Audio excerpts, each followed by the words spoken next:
आज हम शुरू करने जा रहे हैं अपनी ऑकल्ट सीरीज एंड इस सीरीज में हमने जैसा कि पिछले वीडियो में प्रॉमिस किया था हम कंप्लीट सिलेबस को कवर करने वाले हैं इंक्लूडिंग PYQ।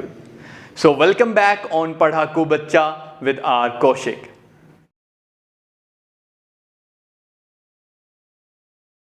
जैसा कि हमने प्रॉमिस किया था कि हम ऑकल्ट सीरीज में 6 to 10th क्लास की NCERT को कवर करने वाले हैं और इस कवरेज को हम इस तरीके से रखेंगे कि आपका टाइम अच्छे से यूटिलाइज हो सके, आपको क्वेश्चन समझ में आ सके, कैसे इंटर रिलेटेड, कैसे इंटरलिंक्ड चैप्टर से क्वेश्चन क्रिएट किए जा सकते हैं एचटेट एग्जामिनेशन में।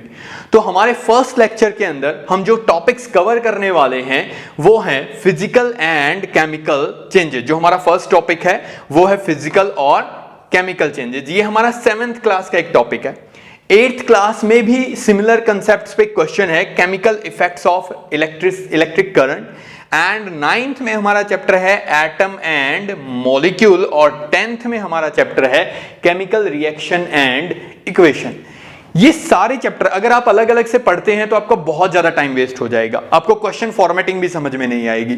लेकिन अगर हम इन्हें कम्युलेटिवली पढ़ते हैं, जैसा कि हमने कहा था कि हम सभी टॉपिक्स को, बायो, फिजिक्स और केमिस्ट्री को 6 to 10th NCERT को इसी तरीके से पढ़ने वाले हैं, तो अब देखिए आपका कितना टाइम बचता है और आपको क्वेश्चन फॉर्मेटिंग एग्जामिनर की बिल्कुल क्लियरली समझ में आ जाएगी। तो प्लीज इस टॉपिक को ध्यान से सुनिए। अगर आपको लगता है, अगर आप MSc केमिस्ट्री हैं तो हो सकता है आपको ये लगे कि अरे यार ये क्वेश्चन तो बड़े आसान है, ये टॉपिक पे तो टाइम वेस्टेज होने वाली है। अगर आपको जेन्युइनली ऐसा लग रहा है तो मैं आपको ये बताता हूं कि अब मैं आपको कुछ क्वेश्चंस दिखाता हूं, अगर आप उन्हें बड़ी आसानी से सॉल्व कर रहे हैं तो इसका मतलब ठीक है, आपकी बात सही है। लेकिन अगर यहां पर प्रॉब्लम आ रही है तो आपको ये वीडियो देखने की बहुत ज्यादा जरूरत है। सबसे पहले ये देख लेते हैं कि ये चैप्टर्स हमारे एग्जाम रेलेवेंट भी हैं या नहीं, क्या इनसे क्वेश्चन फॉर्मेट हो भी रहे हैं या सिर्फ हम सिलेबस कवर कर रहे हैं 6 to 10th क्लास का। 2018 में इन्हीं चैप्टर से 3 क्वेश्चन फॉर्मेट हुए, 2019 में एक भी क्वेश्चन फॉर्मेट नहीं हुआ। बड़े हाई लेवल का एग्जामिनेशन था 2019 वाला, जिसकी पास परसेंटेज भी बहुत कम रही थी। 2020 की अगर बात करें तो 2 क्वेश्चन आए। ये वो साल हैं जब एचटेट एग्जामिनेशन को लोअर लेवल पे बड़ा क्रिटिसाइज किया गया कि आप क्या ऐड कर रहे हैं, आप कोई स्पेसिफिक सिस्टम ही जनरेट नहीं कर पा रहे हैं। और ये गलती कहीं ना कहीं एचटेट एग्जामिनर बॉडीज जो हैं उन्होंने सुधारी भी है ओवर द ईयर्स। आप अगर ट्रेंड को देखें, 2021 में यहां से 4 क्वेश्चन फॉर्मेट हुए, 22 में यहां से 6 क्वेश्चन फॉर्मेट हुए और 23 यानी कि लास्ट ईयर एग्जामिनेशन में भी 4 क्वेश्चन फॉर्मेट हुए। ये 6 क्वेश्चन आप कह सकते हैं आउट ऑफ 60 थे और ये 4 क्वेश्चन आप कह सकते हैं आउट ऑफ 56 थे, क्योंकि 4 क्वेश्चन सब्जेक्ट रिलेटेड नहीं थे बल्कि साइंस के जो आपका कंटेंट था उसकी पैडागोजी रिलेटेड थे। तो इसका मतलब आप कह सकते हैं कि ये चारों चैप्टर काफी रेलेवेंट पोर्शन है एचटेट एग्जामिनेशन में, खासकर टीजीटी साइंस में। पीजीटी के लिए भी आपको ये बहुत हेल्प करने वाला है ऑब्वियसली, क्योंकि कुछ बेसिक कंसेप्ट्स हैं जो आपको जरूर आने चाहिए। किसी अदर गवर्नमेंट एग्जाम की भी अगर आप तैयारी कर रहे हैं, CGL वगैरह, तो वहां पर भी आपको बहुत हेल्प करने वाला है।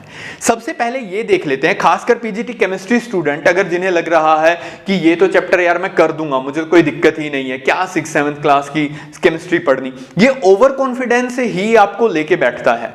तो कभी भी, चाहे आप अपने सब्जेक्ट जब भी पढ़ें, जब आप बायो पढ़ेंगे या फिजिक्स पढ़ेंगे, तब भी आपको इस बात का ध्यान रखना है कि ओवर कॉन्फिडेंस में ये इजी क्वेश्चन गलत मत करके आइएगा।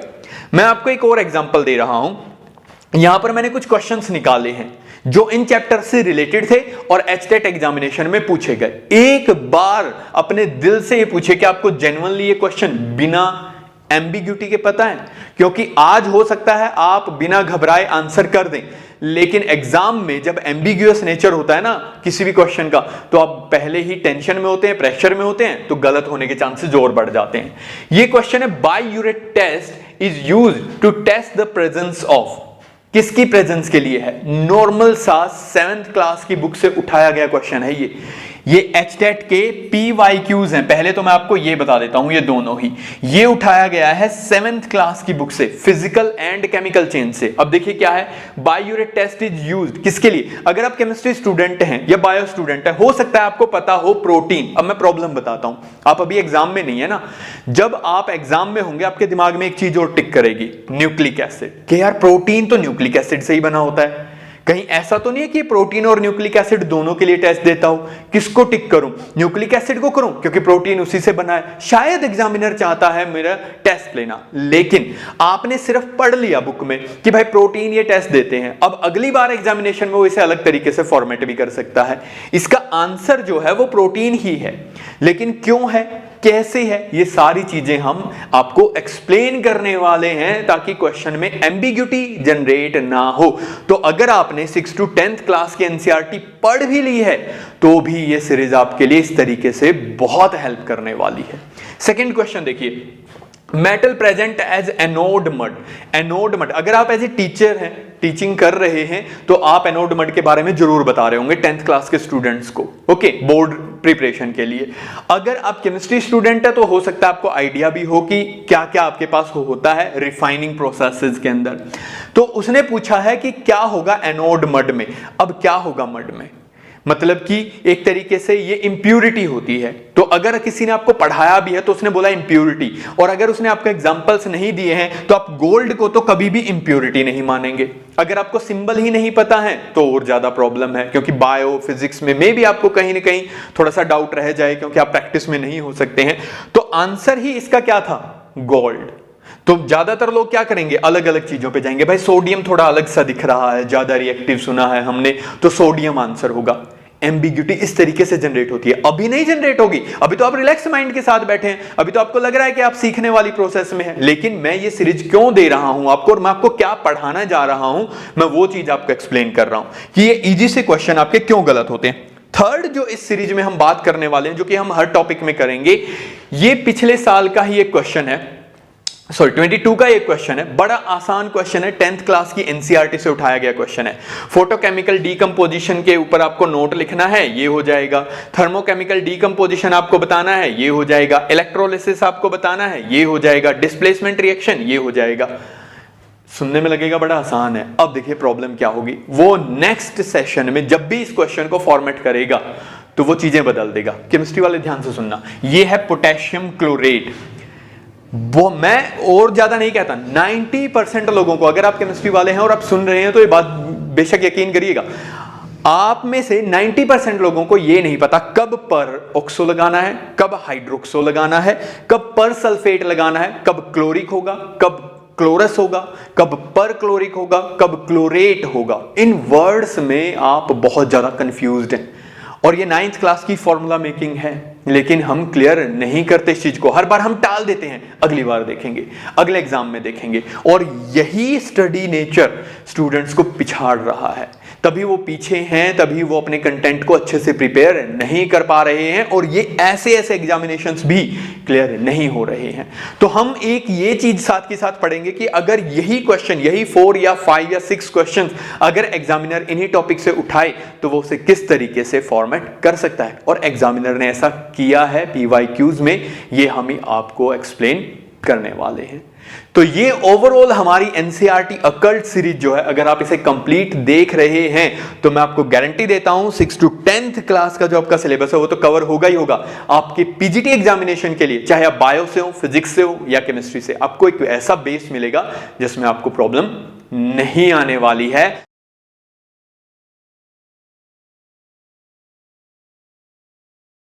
चलिए अब हम अपना कंटेंट शुरू करते हैं इन 4 चैप्टर्स का। हमने इन 4 चैप्टर्स को कम्युलेटिवली नाम दिया हुआ है द लैंग्वेज ऑफ केमिस्ट्री। जैसे किसी भी इंसान को अपनी बात समझाने के लिए हमें लैंग्वेज की जरूरत पड़ती है, ठीक उसी तरीके से केमिस्ट्री की भी अपनी एक स्पेसिफिक लैंग्वेज है। क्या फायदा है इस लैंग्वेज का, आइए समझते हैं। देखिए हमने क्या किया है, हमने मीथेन को बर्न किया है ऑक्सीजन की प्रेजेंस में, हमें मिल रहा है कार्बन डाइऑक्साइड एंड वाटर। ये एक एक्सोथर्मिक प्रोसेस है जिससे एनर्जी रिलीज होती है, और इतनी एनर्जी रिलीज होती है कि आप इससे किसी गाड़ी के इंजन को भी चला सकते हैं। सेम चीज मैंने इंग्लिश में लिखी है, इंग्लिश में आपको बताई है। अब इसी चीज को अगर मैं केमिस्ट्री की लैंग्वेज में लिखता हूं तो मैं इसे कैसे लिखूंगा, मीथेन जो कि एक गैस है, मैंने ऑक्सीजन की प्रेजेंस में इसे बर्न किया और हमें बदले में मिलता है carbon dioxide gas along with water. साथ के साथ एनर्जी रिलीज होती है। इसे आप यहां पर भी लिख सकते हैं या फिर आप लिख सकते हैं डेल्टा H जो है इस रिएक्शन के लिए नेगेटिव है। अब ये चीज मैंने लिख दी है केमिस्ट्री के लैंग्वेज में। ये लैंग्वेज हो सकता है किसी को समझ में आती ना हो, हिंदी हो सकता है हर किसी इंसान को समझ में ना आए, लेकिन जिसने भी साइंस पढ़ी है उसे ये लैंग्वेज कॉमनली समझ में आएगी ही आएगी। सब जगह सारी दुनिया में यही केमिस्ट्री की लैंग्वेज चलने वाली है। तो अल्टीमेटली हमने साइंस को समझने के लिए एफर्ट से एक ऐसा सिस्टम डिवाइस किया है जिससे किसी भी साइंटिफिक चेंज को या किसी भी चीज को ऑब्जर्वेशन को सामने वाले को अगर बताना है तो वो बड़ी आसानी से यूनिवर्सली बताया जा सकता है। क्या फायदा है, हम क्या एक्सप्लेन करने वाले हैं? देखिए, केमिस्ट्री बेसिकली 3 C's के बारे में बात करता है। फर्स्ट C है चेंज, सेकंड C है कंपोजिशन, और थर्ड C जो है वो एक्सप्लेन करता है क्यूरियोसिटी। ठीक है, बड़े ध्यान से सुनिएगा। चेंज यानी कि कोई भी किसी भी तरीके का बदलाव, जैसे आपने सुना भी होगा फिजिकल या केमिकल चेंज। तो अगर कोई भी आपके सराउंडिंग में फिजिकल या केमिकल चेंज हो रहा है तो वो केमिस्ट्री के अंडर स्टडी करेंगे। कंपोजिशन में अगर कोई बदलाव हो रहा है, एटम और मॉलिक्यूल्स के जुड़ने का तरीका अगर बदल रहा है तो भी हम उसे स्टडी करेंगे। कोई भी ऐसी क्यूरियोसिटी अगर जनरेट हो रही है, कैसे हो रहा है, क्यों हो रहा है, क्या हुआ, क्या हो सकता है, तो ये सारी चीजें केमिस्ट्री के अंडर स्टडी की जाती हैं। सबसे पहले बात करते हैं चेंज के बारे में। क्या ये पढ़ने लायक टॉपिक है, फिजिकल चेंज, केमिकल चेंज? आप बहुत बार ये चीजें सुनते आ रहे हैं, आप सुनते आ रहे हैं 6th 7th 8th क्लास से ये चीजें, लेकिन फिर भी आप इनके क्वेश्चन गलत करते हैं। मैं बताता हूं क्यों। क्योंकि जब आपने 6th 7th 8th लेवल पर ये चीजें पढ़ी हैं तो आपको ये समझ के बातें बताई गई हैं कि आप छोटे बच्चे हैं, और उसी तरीके से आपको कंसेप्ट बता दिया गया और वही आपके दिमाग में छपा हुआ है। मैं एक नॉर्मल सी चीज बताता हूं, जब भी मैं कहता हूं फिजिकल चेंज, आपके दिमाग में मैं बताता हूं क्या आता है। गारंटेड 90% से ज्यादा लोगों के दिमाग में आता है फिजिकल चेंज, मतलब कि बर्फ से पानी बना दिया, पानी से बर्फ बना दी, यानी कि जिसको रिवर्ट किया जा सके वो एक फिजिकल चेंज है। दूध से दही बना दिया, दही से दूध नहीं बना सकते, ये केमिकल चेंज है। हमें बताई गई है ये बातें, और हमें उस टाइम बताई गई थी ये बातें जब हमारा ब्रेन ग्रो कर रहा था, हमारे सबकॉन्शियस माइंड में कहीं ना कहीं ये छप गई हैं। और स्टेटमेंट जब आप बड़े हुए, आपने फिर से इनकी डेफिनेशंस पढ़ने की जरूरत नहीं समझी, आपने कभी ऑब्जर्व करने की जरूरत नहीं समझी, और वही चीजें अब आ जाती हैं आपके क्वेश्चंस में, तो आप कंफ्यूज हो जाते हैं। देखिए क्या होता है, फिजिकल चेंज का बेसिक सा मतलब यह है कि स्टेट वेरिएबल्स की वैल्यू चेंज होगी। स्टेट वेरिएबल्स का मतलब क्या है? जिनको चेंज करने से स्टेट चेंज हो जाए। टेम्परेचर, प्रेशर एंड वॉल्यूम की हम बात कर रहे हैं। अगर स्टेट वेरिएबल को चेंज करते हैं तो एक और चीज बदल जाती है, और वो है हमारे पास इंटरमोलिक्यूलर फोर्सेस ऑफ अट्रैक्शन। और जब इंटरमोलिक्यूलर फोर्सेस ऑफ अट्रैक्शन बदलेंगी तो स्टेट भी बदल जाएगी, फिजिकल चेंज होगा। जैसे सिंपल सा केस मैंने आपको बताया, आइस है, उससे वाटर बन गया, पार्टिकल थोड़े से दूर हो गए, और गैसियस स्टेट में पार्टिकल एक दूसरे से और भी ज्यादा दूर चले गए। तो आइस के केस में पार्टिकल नजदीक थे, लिक्विड वाटर में थोड़ी सी डिस्टेंस बढ़ी, गैसियस में और ज्यादा। लेकिन फॉर्मूले में कोई चेंज नहीं हुआ। यहां पर भी फॉर्मूला H2O है, यहां पर भी फॉर्मूला H2O है। ये बिहेव कर रहा है, स्टीम बिहेव करती है गैस की तरह, बट इट डजंट मीन कि ये ऑक्सीजन और हाइड्रोजन गैस है। प्लीज डू रिमेंबर, कभी भी अगर फॉर्मूला चेंज ना हो तो समझ लीजिएगा कि वो कैसा चेंज है, फिजिकल चेंज है। तो फिजिकल चेंज में ना फॉर्मूला यानी कि कंपोजिशन नहीं बदलेगी, intermolecular forces of attraction change हो जाएंगी, स्टेट वेरिएबल्स आपको पक्का चेंज करने ही करने पड़ेंगे। फिर केमिकल चेंज में क्या होता है? किसी भी केमिकल चेंज की मिनिमम कंडीशन हमारे पास क्या है? मिनिमम कंडीशन है ब्रेकेज ऑफ बॉन्ड। कोई केमिकल बॉन्ड अगर आपके पास टूटता है, पुराने बॉन्ड टूट जाएंगे और नए बॉन्ड बन जाएंगे। ओल्ड बॉन्ड क्या होंगे? ब्रेक, और न्यू बॉन्ड आपके पास बन जाएंगे। ध्यान से सुनते रहिएगा चीजों को। स्टेट वेरिएबल चेंज होंगे, बिल्कुल चेंज होंगे भाई, जरूरी है। आपके पास टेम्परेचर, प्रेशर या वॉल्यूम में से कोई एक चीज जरूर आपको चेंज करनी पड़ती है, तभी आपके पास केमिकल चेंज होता है। केमिकल चेंज लिखा भी जाता है, नोट डाउन करिएगा ये चीज। Chemical change are energetic processes, यानी कि यहां पर एनर्जी का गेन और लॉस इन्वॉल्व होता है। ठीक है, तो ये हमारे पास किसके बारे में है? केमिकल चेंज के बारे में। तो रट्टा मत मारिए कि भैया ये बस ऐसे ही रहेगा, सिंपल 6th 7th वाला। पढ़िए, आपने 11th में एक चैप्टर पढ़ा होगा, सभी मेडिकल नॉन मेडिकल बैकग्राउंड से आप रहे होंगे, सभी ने 11th में इक्विलिब्रियम पढ़ा है। इक्विलिब्रियम कंप्लीटली इसी के ऊपर बेस्ड है कि रिवर्सिबल चेंज है वो, यानी कि जो इनिशियल स्टेट है वो फाइनल में बदलती है, फाइनल फिर से किस में बदल जाती है, इनिशियल में बदल जाती है। तो कभी भी ये 6th वाले बच्चे की तरह याद मत करिए, आप टीचर बनने वाले हैं, हो सकता है आप पढ़ा भी रहे हो, पढ़ाइए भी मत, बेशक वो 6th 7th क्लास में है, वो मैं फिर से कह रहा हूं दिमाग में छपा रहेगा उसके सारी जिंदगी कि ये दोनों ही चीजें रिवर्सिबल होती हैं। प्रॉपर मीनिंग बताइए उन्हें, क्या फिजिकल और केमिकल चेंज का मीनिंग होता है। चलिए, अगर आपको लग रहा है कि यार ये चीजें तो मुझे आती हैं, तो एक क्वेश्चन कर लिया जाए, पता लग जाता है कि कितना अच्छे से आप फिजिकल और केमिकल चेंज को समझ पाते हैं, और पता लग जाएगा कि एग्जामिनर आपको किस तरीके से टेस्ट करने वाला है। क्वेश्चन देखिए, Which of the following statement is not true? 7th class की NCERT से उठाई गई लाइनें हैं फिजिकल और केमिकल चेंज की। When a candle burns, both physical and chemical change occur. अब ये ऑप्शन उसने क्यों चूज किया? 10th क्लास में कार्बन एंड इट्स कंपाउंड में एक लाइन लिखी हुई है that combustion reactions are an example of chemical change, these are redox reactions where addition of oxygen occur with carbon and hydrogen when a pure hydrocarbon is burned. किसी भी pure hydrocarbon को अगर आप जलाते हैं, किसी ऑर्गेनिक कंपाउंड को अगर आप जलाते हैं, तो ये हमेशा एक केमिकल चेंज को लीड करेगा और इससे ऑक्सीडेशन होगा, क्योंकि ऑक्सीजन के साथ रिएक्शन हो रही है। तो लोगों को लगेगा कि यार मोमबत्ती जल रही है तो फिजिकल चेंज तो हो नहीं सकता है, ये हमारे पास कैसा चेंज रहने वाला है, केमिकल चेंज।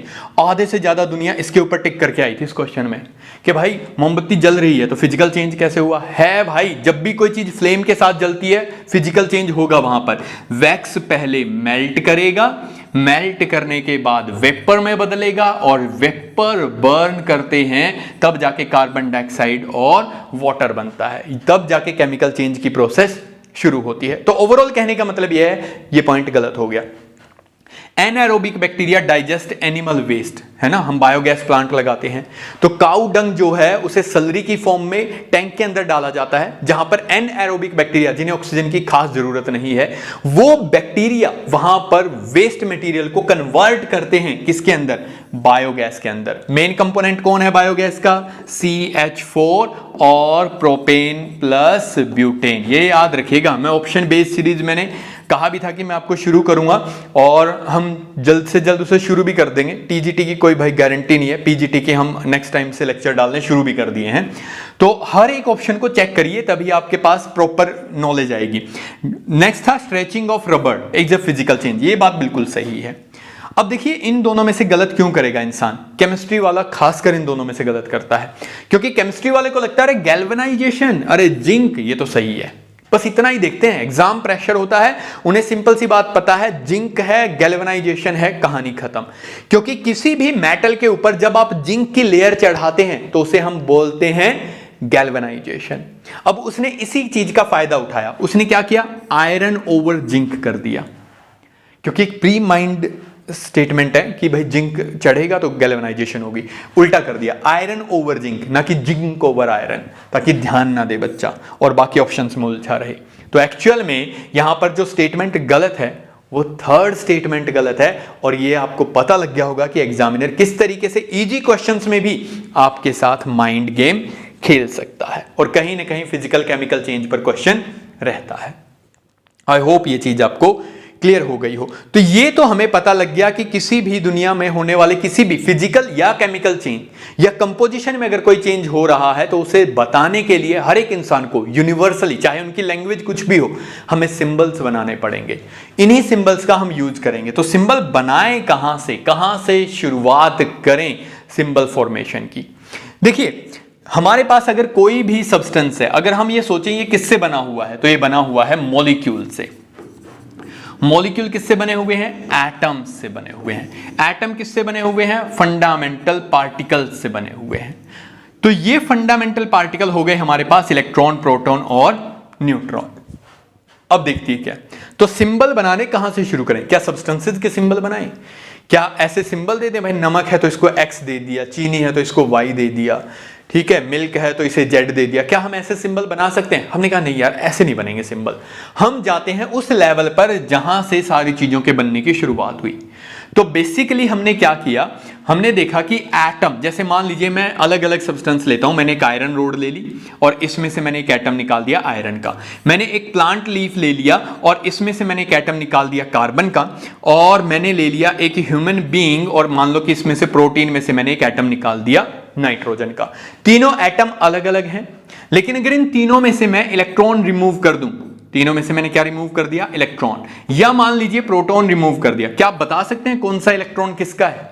नहीं, तीनों के इलेक्ट्रॉन क्या है, एक जैसे, तीनों के प्रोटॉन क्या है, एक जैसे। तो इस दुनिया में एटम से नीचे की दुनिया जो है वो देखा जाए तो ऑलमोस्ट एक जैसी है, वहां पर डिफरेंशिएबिलिटी नहीं है इतनी ज्यादा। तो डिफरेंस जो आ रहा है नेचर में वो किस लेवल से शुरू हो रहा है, वो शुरू हो रहा है एटॉमिक लेवल से। तो क्यों ना एटम्स को सिंबल दे दिए जाएं, एटम से ही मिलके मॉलिक्यूल बनेंगे तो मॉलिक्यूल्स के सिंबल अपने आप बन जाएंगे, और मॉलिक्यूल की कलेक्शन ही हमारे पास मैटर या सब्सटेंस बनेगी तो उनके भी अपने आप डिसाइड हो जाएंगे। तो इसीलिए हमने सोचा एटम्स को हम सबसे पहले सिंबल देंगे। लेकिन एटम है क्या, क्या है एटम? सबको पता है एटम क्या है, चलो ये भी देख लेते हैं एक बार। जहां पर भी आपको ओवर कॉन्फिडेंस होने लगेगा तभी मैं आपके सामने एक क्वेश्चन ले आऊंगा जो मैंने खोद खाद के कहीं से निकाले हैं डिफरेंट एग्जामिनेशन से, और जहां पर कंफ्यूजन में लोगों ने गलतियां की हैं भयंकर वाली, तो मैं वो सारी चीजें आपको बता रहा हूं। चलिए बताइए, एटम के बारे में स्टेटमेंट बतानी है, क्योंकि आपको लग रहा है ना कि आपको एटम के बारे में पता है, तो ये क्वेश्चन बताइए कि इनमें से कौन सी स्टेटमेंट सही है। जल्दी से कमेंट में मुझे ये बता दीजिएगा कि इसका आंसर क्या होने वाला है। देखते हैं कितने लोगों का आंसर इस क्वेश्चन में सही है। एटम का क्वेश्चन है और बेसिक 7th क्लास का क्वेश्चन है, 7th 8th लेवल का। जल्दी बताइए, बस स्टेटमेंट्स को अच्छे से लिखा गया है। देखिए, atom is the smallest particle, सही है। Atom can exist freely like helium neon, बिल्कुल भाई, हीलियम और नियॉन तो दिया ही है उसने, तो atom can exist freely. Atoms are electrically neutral, yes, जितने इलेक्ट्रॉन होंगे उतने प्रोटॉन होंगे, एमएससी तक पढ़ते हुए क्या बच्चों वाले क्वेश्चन दे रहे हैं।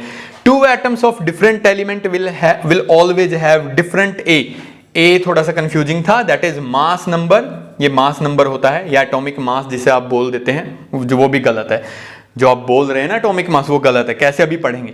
दो एटम है अलग अलग एलिमेंट के, जैसे कार्बन हो गया नाइट्रोजन हो गया, क्या इनके हमेशा मास नंबर डिफरेंट होंगे? ये बात है, नहीं, ऐसा कोई जरूरी नहीं है। आइसोबार नाम की एक चीज होती है जिसमें मास नंबर सेम होते हैं। फिर भी ज्यादातर लोगों को लगा कि यहां पर ये चीज गलत है और पहली 3 स्टेटमेंट सही हैं और बी करेक्ट आंसर होगा। आपको ये जान के हैरानी होगी, मोर देन 95% लोगों ने, जो मेरे जानकार थे, मोर देन 95% लोग इस क्वेश्चन को गलत करके आए थे। और वजह क्या थी? क्या पढ़ाया सही नहीं? हो सकता है भाई न भी पढ़ाया हो किसी ने या मैंने, लेकिन रियल में वजह क्या थी? हवाबाजी। अरे एमएससी पास आउट स्टूडेंट हूं मैं, एटम के क्वेश्चन देखूंगा ये नहीं आएंगे मुझे, हाई लेवल के क्वेश्चंस पढ़ता हूं, स्पेक्ट्रोस्कोपी, रिएक्शन मैकेनिज्म, एसएचएम पढ़ता हूं फिजिक्स में, है ना, ये चीजों में। अभी पहले अपना 60% सिलेबस तो अच्छे से कवर करो, उसके बाद की बात है ना। यहीं पे आंसर क्या है? पहली तीनों स्टेटमेंट्स में ये आंसर है, लेकिन पहली स्टेटमेंट गलत है, दूसरी भी गलत है, थर्ड स्टेटमेंट सिर्फ सही है, only C is the correct answer. देखो एग्जामिनर का game, atom is the smallest particle, सुनते आ रहे हो, ऐसा नहीं है भाई, इलेक्ट्रॉन प्रोटॉन न्यूट्रॉन होते हैं, तो ये स्टेटमेंट गलत है।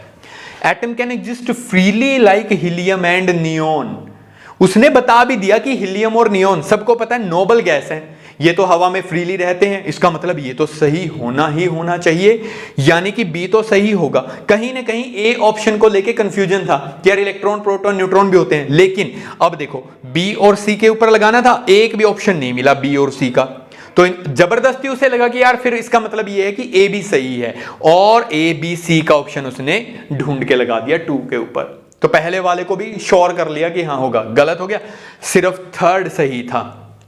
कैसे, यह भी देखते हैं फर्दर कि एटम के बारे में कि कैसे चीजें जो हैं। तो ओवरऑल मैंने आपको ये बता दिया कि आपको एटम के बारे में अभी कंप्लीट नॉलेज नहीं है। स्टेबिलिटी का मतलब क्या है, हम ये और समझ लीजिए, क्योंकि अभी मैं कह रहा हूं ना कि एटम स्टेबल नहीं है नेचर में। स्टेबिलिटी का मतलब क्या है? आप बहुत बार पढ़ते हैं ये स्टेबल है नेचर में, ये स्टेबल नहीं है, इसकी स्टेबिलिटी कम हो जाएगी, इसकी ज्यादा हो जाएगी।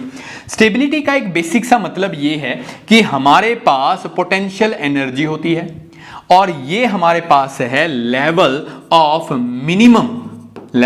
Minimum potential energy in environment. जो हमारा एनवायरमेंट है, जो यहां पर टेम्परेचर प्रेशर कंडीशंस हैं उनमें जो भी चीजें इस लेवल पर या इससे नीचे होंगी वही नेचर में एग्जिस्ट करेंगी। अगर हम बात करें फंडामेंटल पार्टिकल्स की तो वो टॉप पर हैं। इनके कॉम्बिनेशन से हमने क्या बना दिया, एटम बना दिया। एटम्स अपने आप को किस में बदल सकते हैं, आयन में बदल सकते हैं। तो आयन कंपैरेटिवली एटम से ज्यादा स्टेबल होते हैं। या फिर एटम क्या करेंगे, अपने आप को बदलेंगे किसमें, मॉलिक्यूल में, कोवलेंट बॉन्ड के थ्रू। या फिर आयन अपने आप को किसमें बदलेंगे, मॉलिक्यूल में। यानी कि ये चीजें जब जुड़ के इस मिनिमम पोटेंशियल एनर्जी लेवल पर या इससे नीचे आ जाएंगी तो हमारे पास क्या होगी, स्टेबिलिटी। और ये मॉलिक्यूल आपस में कन्वर्जन करते हैं दूसरे मॉलिक्यूल्स के अंदर। जैसे मैंने बताया ना, CH4 ऑक्सीजन की प्रेजेंस में जल के क्या बना रहा है, कार्बन डाइऑक्साइड प्लस वाटर। क्योंकि कहीं ना कहीं कार्बन डाइऑक्साइड और वाटर इस पोटेंशियल एनर्जी लेवल में इन दोनों मॉलिक्यूल से नीचे लाई करते हैं। ये कम स्टेबल है, ये ज्यादा स्टेबल है। ऐसा नहीं है कि ये स्टेबल नहीं है, लेकिन इनके कंपैरिजन में ये कम स्टेबल है। तो सीधा सा फंडा ये आ गया कि स्टेबिलिटी का मतलब हमारे पास होता है inversely proportional to the value of potential energy. जितनी ज्यादा पोटेंशियल एनर्जी होगी सिस्टम की, उतनी ही ज्यादा अनस्टेबिलिटी होगी।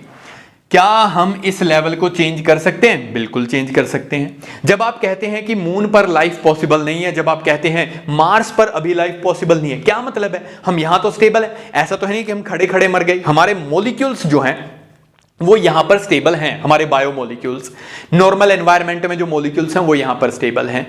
लेकिन यही पोटेंशियल एनर्जी के हिसाब से, इन कंडीशंस का जो पोटेंशियल एनर्जी है उसके हिसाब से तो हम स्टेबल हैं, लेकिन जो स्टेबिलिटी लेवल मार्स पर है, वीनस पर है, मरकरी पर है, उसके हिसाब से हमारे मॉलिक्यूल स्टेबल नहीं है। तो जैसे ही हम वहां जाएंगे, हमारे मॉलिक्यूल अपने आप को स्टेबल करने के लिए किसी केमिकल चेंज के थ्रू जाएंगे और उसी को हम मरना कह देते हैं। मतलब मरने का मतलब ही ये है कि आपके मॉलिक्यूल्स जो हैं वो किसी दूसरे मॉलिक्यूल में चेंज हो रहे हैं, डिग्रेड हो गए हैं। तो इसका मतलब ये लेवल चेंज किया जा सकता है। क्या अर्थ पर भी ये लेवल चेंज हो सकता है? बिल्कुल हो सकता है। आप पोल्यूशन बढ़ा रहे हैं, आप टेम्परेचर प्रेशर कंडीशंस चेंज कर रहे हैं, तो डेफिनेटली ये लेवल भी चेंज हो रहा है। अगर इंसान के और एनवायरनमेंट के फंडे में अगर आपको ये चीज समझ में नहीं आ रही तो मैं दूसरा एग्जांपल दे देता हूं। PCl5 फास्फोरस पेंटाक्लोराइड, अगर आप इसका टेम्परेचर इंक्रीज करते हैं तो ये टूट जाता है PCl3 और क्लोरीन गैस में। क्यों?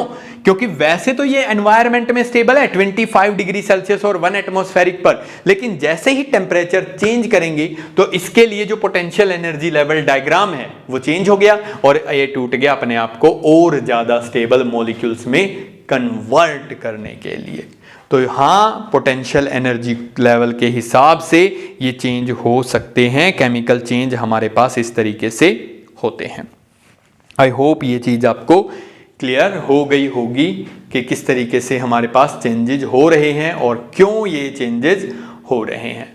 तो अब आते हैं नेक्स्ट पॉइंट के ऊपर। अब हमें क्या करना है? अब हमें बताना है एटम्स के सिंबल्स के बारे में। पहले एटम्स के सिंबल के बारे में ही बात कर लेते हैं, फिर नेक्स्ट पॉइंट के ऊपर बढ़ते हैं। एटम के सिंबल में हम क्या बताने जा रहे हैं? देखो, हमने कह दिया कि एटम ही इस दुनियादारी को बना रहा है भाई, तो मुझे एटम के निशान तो बनाने पड़ेंगे क्योंकि एटम से मॉलिक्यूल, मॉलिक्यूल से सब्सटेंस बनने वाला है। तो चलो, हमने कहा कि एटम्स के सिंबल्स बनाते हैं। कैसे? हमने कहा जो भी आपका दिल करे उसी तरीके से बनाओ। जो भी इंसान एटम की डिस्कवरी कर रहा है वो उसे अपनी मर्जी से नाम दे रहा है, अपनी मर्जी से सिंबल दे रहा है। जैसे जब हमने हाइड्रोजन गैस को सिंबल दिया H, तो कैसे दिया गया, कैसे नाम दिया गया? हाइड्रोजन। हाइड्रोजन का मतलब है जनरेटेड फ्रॉम हाइड्रा। हाइड्रा मतलब वाटर। अगर वाटर में से इलेक्ट्रिसिटी पास की जाती है तो ये एक highly combustible, odourless, flammable gas को बनाता है, जिसे हमने नाम दिया hydrogen, originated from hydra. Hydrogen को इंग्लिश में लिखा, जो फर्स्ट लेटर था वो सिंबल बन गया। हीलियम, हमने देखा कि हाइड्रोजन, जब हमने फर्दर ऑब्जर्वेशंस की तो हमने देखा कि हाइड्रोजन आपस में रिएक्ट करता है, न्यूक्लियर रिएक्शंस जैसे सन के अंदर हो रही हैं, और हमारे पास एक नॉन रिएक्टिव गैस बनती है जिसका नाम है हीलियम। अब ग्रीक लोग जो हैं वो सूर्य देव को बोलते हैं हीलियम गॉड, इसीलिए उसको क्या नाम दे दिया गया? Helium, He। हमने तो गैस ऑब्जर्व की ना, नाम तो अपनी मर्जी से दे रहे हैं। घर की सरकार है भाई, किस तरीके से आप नाम दे रहे हैं। उसी तरीके से जैसे जैसे एलिमेंट्स डिस्कवर होते गए, जैसे मान लो फास्फोरस डिस्कवर हुआ, फास्फोरस जो है उसका सिंबल दे दिया P। उसके बाद पोलोनियम डिस्कवर हुआ, तो P तो पहले ही दे चुके थे, तो फर्स्ट और सेकंड अल्फाबेट उठा लिए PO। फिर प्लेटिनम डिस्कवर हुआ, तो प्लेटिनम को हमने नाम दे दिया, P हम यूज कर चुके हैं, O भी आ गया तो हमने नाम दे दिया PT। फिर डिस्कवर हुआ पोटेशियम। अब पोटेशियम का क्या करें? P सिंबल देंगे तो प्रॉब्लम, PO देंगे तो प्रॉब्लम, PT देंगे तो प्रॉब्लम। हमने कहा छोड़ो यार, हमने एक लैंग्वेज ऑप्ट की, ग्रीक या लैटिन। क्यों हिंदी क्यों नहीं यूज की? ग्रीक और लैटिन ही क्यों यूज की? ये भी क्वेश्चन आ जाता है कई बार। हमने एक सिंबल उठाया कि पोटेशियम को हम ग्रीक में क्या कहते हैं। ग्रीक में हम इसे बोलते हैं कैलियम, और हमने इसे सिंबल दे दिया के। अब ग्रीक ही क्यों उठाई गई? इंडिया का संदीप बाहर जाके सैंडी बन जाता है। अब मान लो कि मैं कह रहा हूं कि यार वो संदीप जो है बड़ा हरामी आदमी था, मान लो वहां कोई इंसान कह रहा है कि यार ये सैंडी जो है ये बड़ा बेकार आदमी है, काम नहीं करता है, बेकार में डॉलर लेके जाता है मुझसे, मतलब मान के चलो, मैं बस एक एग्जांपल दे रहा हूं, किसी का नाम हो तो बुरा मत मानिएगा। तो कहने का मतलब ये है कि वो बता रहा है सैंडी के बारे में, मैं बता रहा हूं संदीप के बारे में, लेकिन दोनों इंसान एक ही हैं, दोनों एक ही के बारे में बात कर रहे हैं। तो हमें एक ऐसा सिस्टम चाहिए था जिससे कि एम्बिग्यूटी ना हो। साइंस में एम्बिग्यूटी बहुत बड़ी प्रॉब्लम्स को लीड कर सकती है, इसीलिए हमने एक ऐसी लैंग्वेज ऑप्ट की जिसे कोई नहीं जानता। ग्रीक लैटिन दुनिया की सबसे कम बोली जाने वाली लैंग्वेज हैं, डिफिकल्ट हैं। ये थीटा, अल्फा, बीटा, गामा, ये सारे नोटेशंस जो हैं ये कहां से आए हैं? लैटिन और ग्रीक से, क्योंकि ये हर एक इंसान के लिए नई लैंग्वेज थी, हर एक इंसान ने इसे पहली बार सुना था, इसीलिए हमने कौन सी लैंग्वेज ऑप्ट की? ग्रीक और लैटिन। अब यहां से क्वेश्चन आ जाता है बहुत बार, जैसे मर्क्यूरी।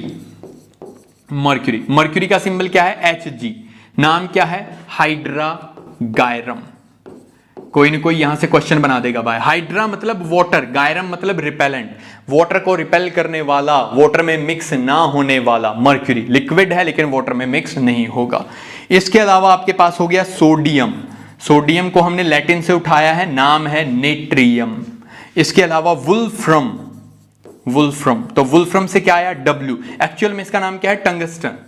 जो हम आम जिंदगी में जानते हैं इसे किस नाम से जानते हैं? टंगस्टन के नाम से। फिर वुल्फ्रम कैसे नाम दिया गया? पुराने टाइम में जब टंगस्टन की डिस्कवरी हुई तो हमें पता चला कि ये कितनी मजबूत मेटल है, अगर इससे आर्मर्स बनाए जाएं यानी कि कवच बनाए जाएं तो लड़ाई में या शिकार के दौरान इनके ऊपर कोई असर नहीं पड़ता। भेड़िए के पंजे इस मेटल को क्रॉस नहीं कर पाते थे, तो इसे नाम दिया गया वुल्फ्रम, यानी कि जो भेड़िए की ताकत को भी झेल जाती है वो मेटल जिसके ऊपर कोई असर नहीं हो रहा है जानवरों का, तो नाम आया वुल्फ्रम, और उसी के नाम पर हमने इसे सिंबल दे दिया W। तो इनमें से कोई भी एक एग्जांपल आपसे पूछा जा सकता है इस तरीके से। गोल्ड को बोलते हैं ओरम, सिल्वर को बोलते हैं आर्जेंटेनम, ठीक है। तो इस तरीके से हमारे पास नाम आए। अब एक प्रॉब्लम और शुरू हो गई। ये तो जब तक कम एलिमेंट थे तब तक घर की सरकार चल रही थी, लेकिन जैसे जैसे नंबर ऑफ एलिमेंट्स बढ़ते गए तो प्रॉब्लम होती गई। किसी ने रदरफोर्डियम के नाम पे दे दिया, ठीक है, किसी ने बोहर के नाम पे दे दिया। नया एलिमेंट डिस्कवर हुआ, बोहर का शागिर्द था तो बोहरियम नाम दे दिया, रदरफोर्ड को मानता था तो रदरफोर्डियम नाम दे दिया। कैलिफोर्निया में डिस्कवर हुआ तो कैलिफोर्नियम नाम दे दिया। बार्कले की एक लैब में डिस्कवर हुआ तो बार्केलियम नाम दे दिया।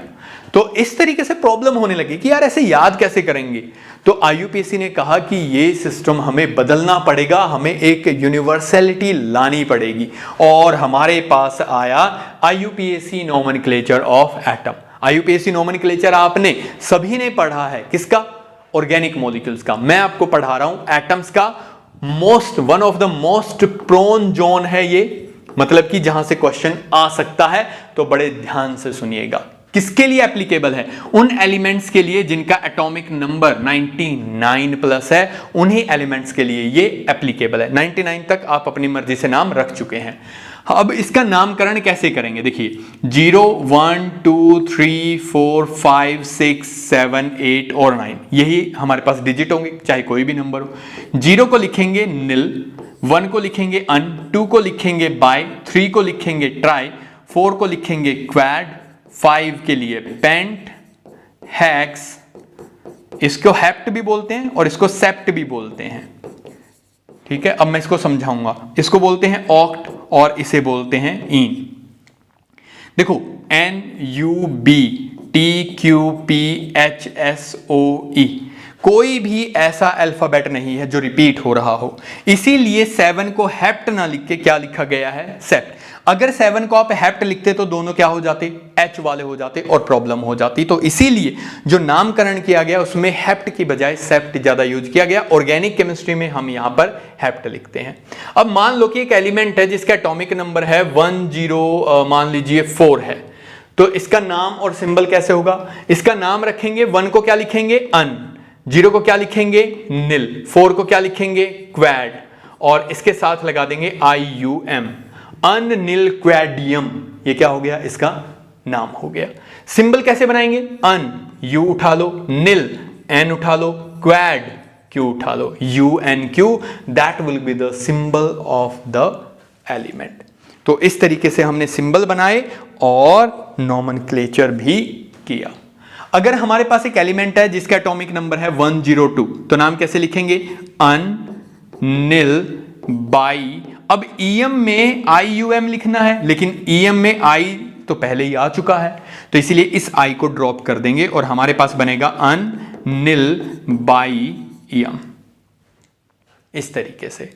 लेकिन एक बात और याद रखिएगा, कई बार जब ये रूल आप याद रखते हैं कि भाई I 2 बार आ रहा था तो हमने I ड्रॉप कर दिया था, इसीलिए एक बड़ी गड़बड़ करते हैं लोग। वो क्या करते हैं, यहां से N भी ड्रॉप कर देते हैं। यहां से कुछ ड्रॉप नहीं करना है भाई, यूं के यूं मिला के लिखने हैं। फर्स्ट अल्फाबेट जो है वो कैपिटल होगा, बाकी सारे स्मॉल लेटर्स में होंगे। हर बार जो आपके पास हमने निमोनिक में यूज किया गया है वही आपको अल्फाबेट यहां से उठाना है, जैसे U उठा लिया, N उठा लिया, Q उठा लिया। सिर्फ लास्ट में अगर डबल I कहीं हो रहा है, जो कि 2 केसेस में होगा, 2 और 3 के केस में, तो आपको वहां पर I ड्रॉप कर देना है। अगर मान लो कि एक एलिमेंट है 106 वाला, तो ये हो जाएगा अन, निल, हेक्स, EM। अब देखो, अगर इसे मैं हेप्ट लिख देता और 107 होता तो ये बन जाता अन, निल, हेप्ट, EM। अब इन दोनों के सिंबल देखिए, UNH, UNH, तो कंफ्यूजन हो जाता ना, तो इसलिए गड़बड़ हो जाती। इसीलिए हमने हेप्टियम को हटा के क्या नाम रखा, सेप्टियम। तो अब क्या हो जाएगा, UNS ना कि UNH। आई होप ये आपको अच्छे से क्लियर हो गया होगा। चलिए अब आते हैं नेक्स्ट पॉइंट के ऊपर कि हमारे पास क्या हो सकता है नोमेनक्लेचर के बाद। अब इसका एक क्वेश्चन और देख लेते हैं। कुछ इस तरीके के क्वेश्चन आए हुए हैं।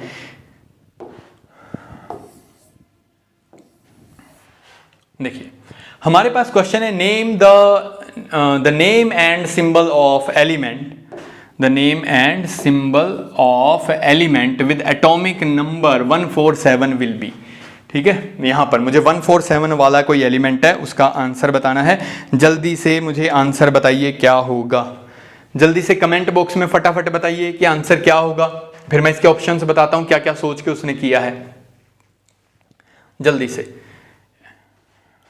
ध्यान दीजिएगा सभी के ऑप्शंस पे।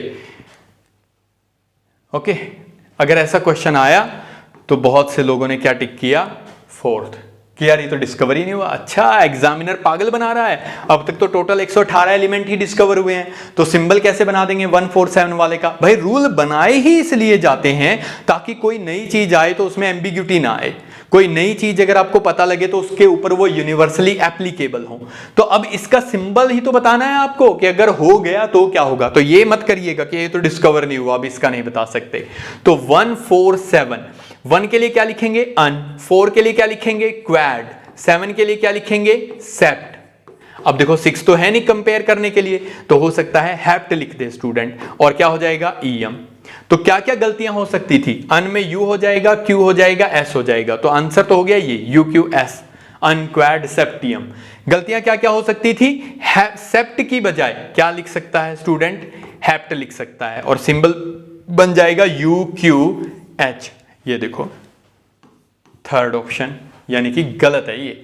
ठीक है, ये आपके पास क्या है, गलत। दूसरा, हो सकता है कोई केमिस्ट्री वाला ओवर कॉन्फिडेंट हो, उसको लगे अरे यार ये क्या है एटम मॉलिक्यूल पढ़ने, और फिर वो जाके पेपर में बैठेगा तो उसे याद आएगा यार था तो कुछ, नंबर्स तो थे, और हो सकता है वो इसे लिख दे 1 4 के लिए लिख देगा 4 7 और EM, तो बन जाएगा OFS।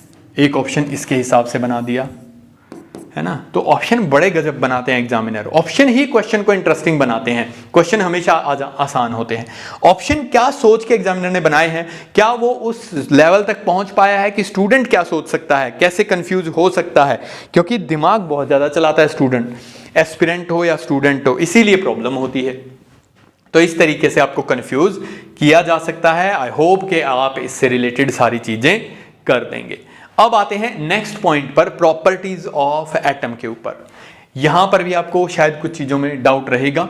प्रॉपर्टीज ऑफ एटम देखिए क्या क्या है। प्रॉपर्टीज ऑफ एटम की जब हम बात करते हैं तो हमारे पास 3 प्रॉपर्टीज हमने मेनली पढ़ी हैं।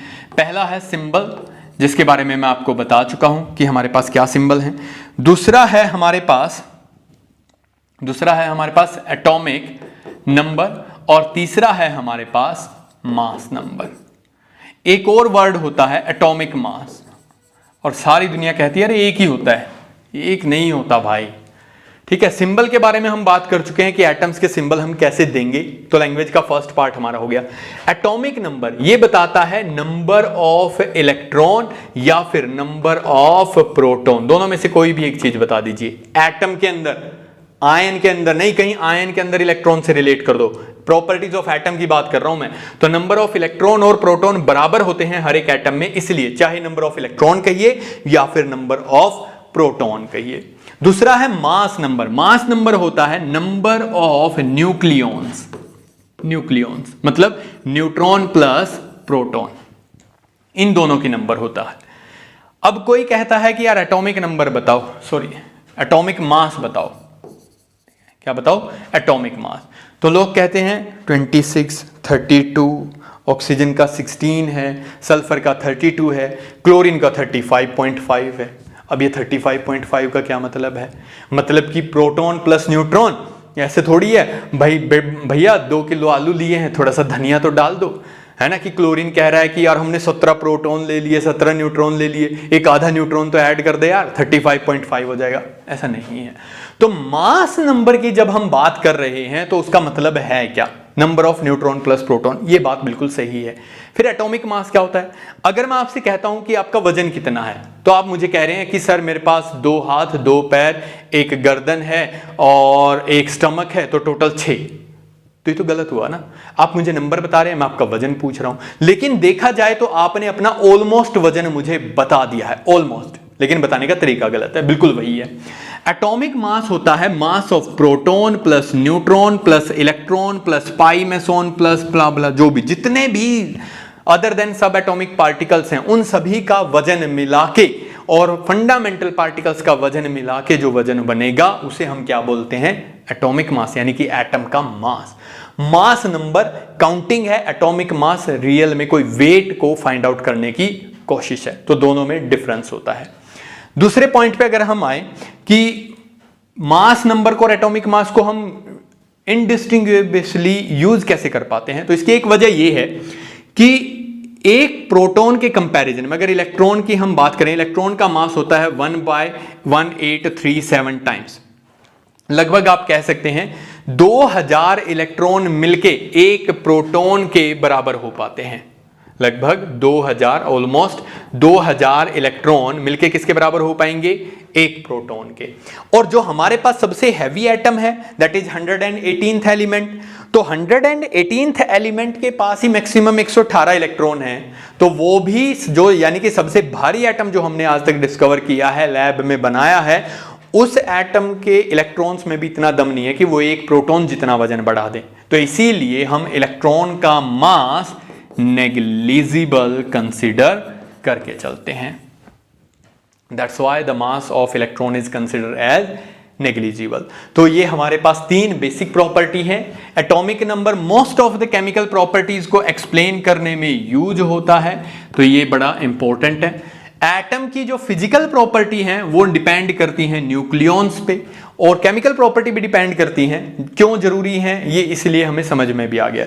तो हम क्या करेंगे, हमारे पास सिंबल होगा A to Z लिखेंगे। A क्या होता है, मास नंबर, और Z क्या होता है, एटॉमिक नंबर। अब A की वैल्यू जो है वो है प्रोटॉन प्लस न्यूट्रॉन, और Z की वैल्यू है इलेक्ट्रॉन इक्वल टू प्रोटॉन, यानी कि नंबर ऑफ इलेक्ट्रॉन और प्रोटॉन।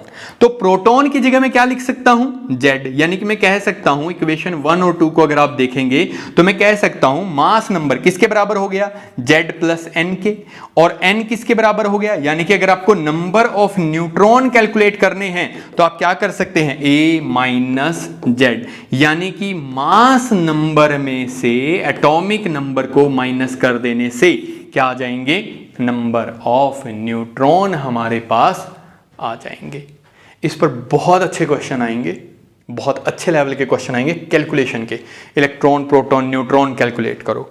लेकिन यहां पर अभी वो नहीं करेंगे, हम उसे बात करेंगे जब एटॉमिक स्ट्रक्चर के बारे में हम पढ़ रहे होंगे, थोड़ा सा और आपको आइडिया हो जाएगा। ओके, आई होप फिलहाल आपको ये चीज पता लग गई है। अब हमें जरूरत पड़ी एटम के वजन की, ठीक है, एटम आपस में जुड़ रहे हैं, मॉलिक्यूल बन रहे हैं, तो अगली कहानी फिर हमारे दिमाग में यह आती है कि यार एटम का वजन अगर निकालें तो क्या होगा। लेकिन प्रॉब्लम्स तो देखो पहले क्या क्या हैं। सबसे बड़ी प्रॉब्लम हमारे पास जो है वो ये है कि एटम एक्सट्रीमली स्मॉल है। Atom is extremely small. कितना स्मॉल है भाई, एटम का साइज हम मान के चलते हैं 10⁻⁻10 मीटर की रेंज में। प्लीज स्क्रीनशॉट रखिएगा, नोट डाउन करिएगा। एटम का साइज किस रेंज में माना जाता है, 10⁻⁻10 मीटर। कोई छोटा होता कोई बड़ा, ये एक एवरेज रेंज मानी गई है। दूसरा, एटम फ्रीली एग्जिस्ट ही नहीं करता। फ्रीली एग्जिस्ट करे तो भी कोई वजन निकालने की बात हो।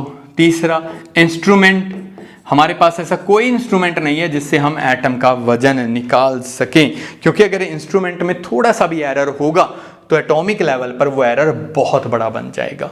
तो शुरू में तो हमारे पास इंस्ट्रूमेंट भी नहीं थे, तो हमने सोचा कि हमारे पास एटम का मास निकालने का तरीका ही गलत है।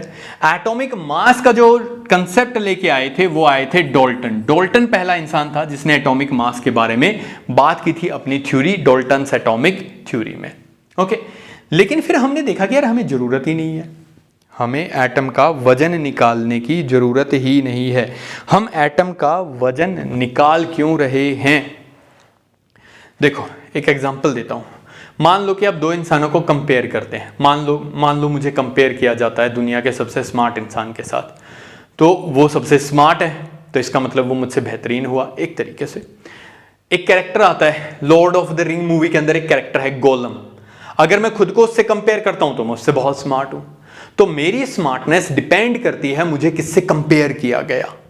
मेरे रेफरेंस पॉइंट हूं, और रेफरेंस पॉइंट फिर डिसाइड कर रहा है कि कौन बदसूरत है, कौन खूबसूरत है, मैं कब खूबसूरत होऊंगा, मैं कब बदसूरत होऊंगा।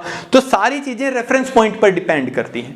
मैं एक एग्जांपल देता हूं। जैसे हमने ऑब्जर्व किया कि यार कैल्शियम कार्बोनेट को जब गर्म करते हैं तो कैल्शियम ऑक्साइड बनेगा और साथ के साथ बनेगी कार्बन डाइऑक्साइड।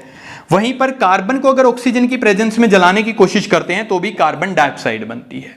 अगर मैं कार्बन का वजन मान लूं, मुझे नहीं पता कितना है, मैंने मान लिया, मैंने माना कि कार्बन का वजन है 50, और मैंने मैंने सोचा, मान लिया, ऑब्जर्व किया कि ऑक्सीजन लगभग इससे डबल है, तो मैंने मान लिया कि इसका वजन कितना है 100। ऐसे ऐसे कितने ऑक्सीजन एटम है, 2, तो मेरे पास हो गया 50 × 200, दैट इज 1:4 की रेशियो हो गई। मैंने कहा नहीं यार, स्केल को कुछ और मानते हैं। मैंने माना कार्बन को 100 मान लिया, लेकिन जब ये यहां डबल था तो अब भी इसका वजन तो डबल ही रहेगा। तो ये कितना हो गया 200 मल्टीप्लाई बाय 2, तो ये कितना हो जाएगा 400। रेशियो अब भी क्या रहेगी 1:4। फिर हमारे पास और ओरिजिनलिटी आ गई। जब हमने चीजों को ऑब्जर्व कर लिया, हमने देखा कार्बन का वजन कितना है 12, ऑक्सीजन का कितना है 16, मल्टीप्लाई बाय 2, तो ये हो गया 12:32, यानी कि 3:8। लेकिन अगर मैं कार्बन का वजन 6 मानता और ऑक्सीजन का वजन अपने आप 8 हो जाता, जिस स्केल से मैंने इसे मेजर किया उसी से तो मैं इसे मेजर करूंगा। जब ये हाफ होगा तो ये भी हाफ हो जाएगा, ये 2 हो जाएगा। 6:16 यानी कि 3:8। रेशियो अब भी सेम रही। यानी कि इस बात से कोई फर्क नहीं पड़ता आप किसका वजन कितना मान रहे हैं, लेकिन इस बात से जरूर फर्क पड़ता है कि दो एटम्स जो आपस में कंबाइन कर रहे हैं उनके बीच में गैप कितना है। अगर ये गैप आपने कम या ज्यादा कर दिया तो आपके पास रेशियो चेंज हो जाएंगी, और डाल्टन एटॉमिक थ्योरी ने यही कहा था कि रेशियो चेंज नहीं करनी है। अगर आपने रेशियो चेंज कर दी तो आपके पास एक नया सब्सटेंस बन जाएगा, कोई नया कंपाउंड आपके पास बेसिकली बन जाएगा। तो हमें सबसे जरूरी चीज यह है कि हम कोई रेफरेंस बनाएं और उस रेफरेंस से एटम्स के वजन निकालें ताकि हमें सबका कंपैरेटिव आइडिया हो सके। तो अब बात करते हैं रेफरेंसेस की। तो जितने भी एटम थे हमारे पास उनको मेजर करने के लिए, उनका मास मेजर करने के लिए हमने रेफरेंसेस बनाने शुरू किए। सबसे पहला रेफरेंस हमने बनाया हाइड्रोजन। क्यों बनाया हाइड्रोजन? प्रेजेंट एलिमेंट्स जितने भी नोन थे उन सभी में सबसे लाइटेस्ट एलिमेंट जो हमारे पास था वो हाइड्रोजन था। मान लो कि मुझे क्लास के एक क्लास है उसमें बच्चों का वजन कंपेयर करना है, तो मैंने क्या किया, जो सबसे हल्का बच्चा है मैंने उसे उठाया और मैंने उसे तराजू में एक तरफ बैठा दिया। क्यों? क्योंकि मेरे पास वेइंग सिस्टम नहीं है ना मेरे पास 1 kg का बट्टा है ना 5 kg का है, कुछ भी नहीं। तो मैंने जो सबसे हल्का बच्चा था उसको एक तरफ बैठा दिया और अब मैं हर एक बच्चे को बारी बारी से इस तरफ बैठा रहा हूं। मान लो कोई इससे डबल भारी है, मैंने इसका वजन मान लिया 100 है, तो इसका वजन कितना हो गया 200। मैंने इसका वजन 1000 मान लिया, इसका वजन कितना हो गया 2000। लेकिन क्या सच में ये मोटा हो गया? नहीं, गैप अभी भी दोनों के बराबर हैं। पहले भी डबल था, अब भी क्या है, डबल। तो हमने हाइड्रोजन का वजन माना था कि हाइड्रोजन का वजन कितना है हमारे पास 1 यूनिट। जब मैं हाइड्रोजन का वजन 1 यूनिट मान रहा हूं तो बाकी सभी एलिमेंट्स को मैंने इससे कंपेयर कर दिया। और जैसे कार्बन का आप वजन कहते हैं ना 12, ऑक्सीजन का 16, नाइट्रोजन का 14, वाटर का आप कहते हैं 18। आपने कभी सोचा क्या 12 क्या, ऑक्सीजन का वजन 16 क्या, ग्राम, किलोग्राम क्या, यूनिट। क्या यूनिट? क्या मतलब है यूनिट का? यूनिट का मतलब है हमें नहीं पता। जब साइंटिस्ट को यह नहीं पता लगता कि क्या होगा तो वो उसे क्या मान लेते हैं, यूनिट। कि भाई जिस दिन पता लग जाएगा यूनिट का उस दिन उठा के इसको मल्टीप्लाई कर देंगे, सारी चीजें यूनिवर्सल रहेंगी, पूरे लॉज ठीक चलते रहेंगे, तो वो यूनिट मान लेते हैं। तो ये जो मास आप निकालते हैं ये कंपैरेटिव था। लेकिन एक प्रॉब्लम आ गई, जैसे जैसे न्यू एलिमेंट्स डिस्कवर हुए तो न्यू एलिमेंट्स का जब हमने मास निकालने की कोशिश की तो उसकी वैल्यू आ रही थी फ्रैक्शनल, जिससे केमिकल कैलकुलेशंस इतनी कॉम्प्लिकेटेड हो गई कि हमें इसे एज ए रेफरेंस हटाना पड़ा। सेकंड रेफरेंस ऑक्सीजन आया। ऑक्सीजन को रेफरेंस क्यों बनाया गया? क्योंकि ये रिएक्ट कर जाता है, मोस्ट रिएक्टिव एलिमेंट ये हमारे पास था उस टाइम पे। ज्यादातर एलिमेंट्स के साथ ये कंपाउंड फॉर्मेशन करता है, यानी कि रिएक्शन कर जाता है और कैलकुलेशंस करना आसान रहता है। लेकिन ये वाली प्रॉब्लम ऑक्सीजन से भी खत्म नहीं हुई। तो लास्ट में हमारा जो रेफरेंस आया वो आया कार्बन, जो कि हम आज तक यूज कर रहे हैं। हमने माना कि कार्बन का एक एटम जो है वो किसके इक्वल होगा, 12 यूनिट के इक्वल एक एटम।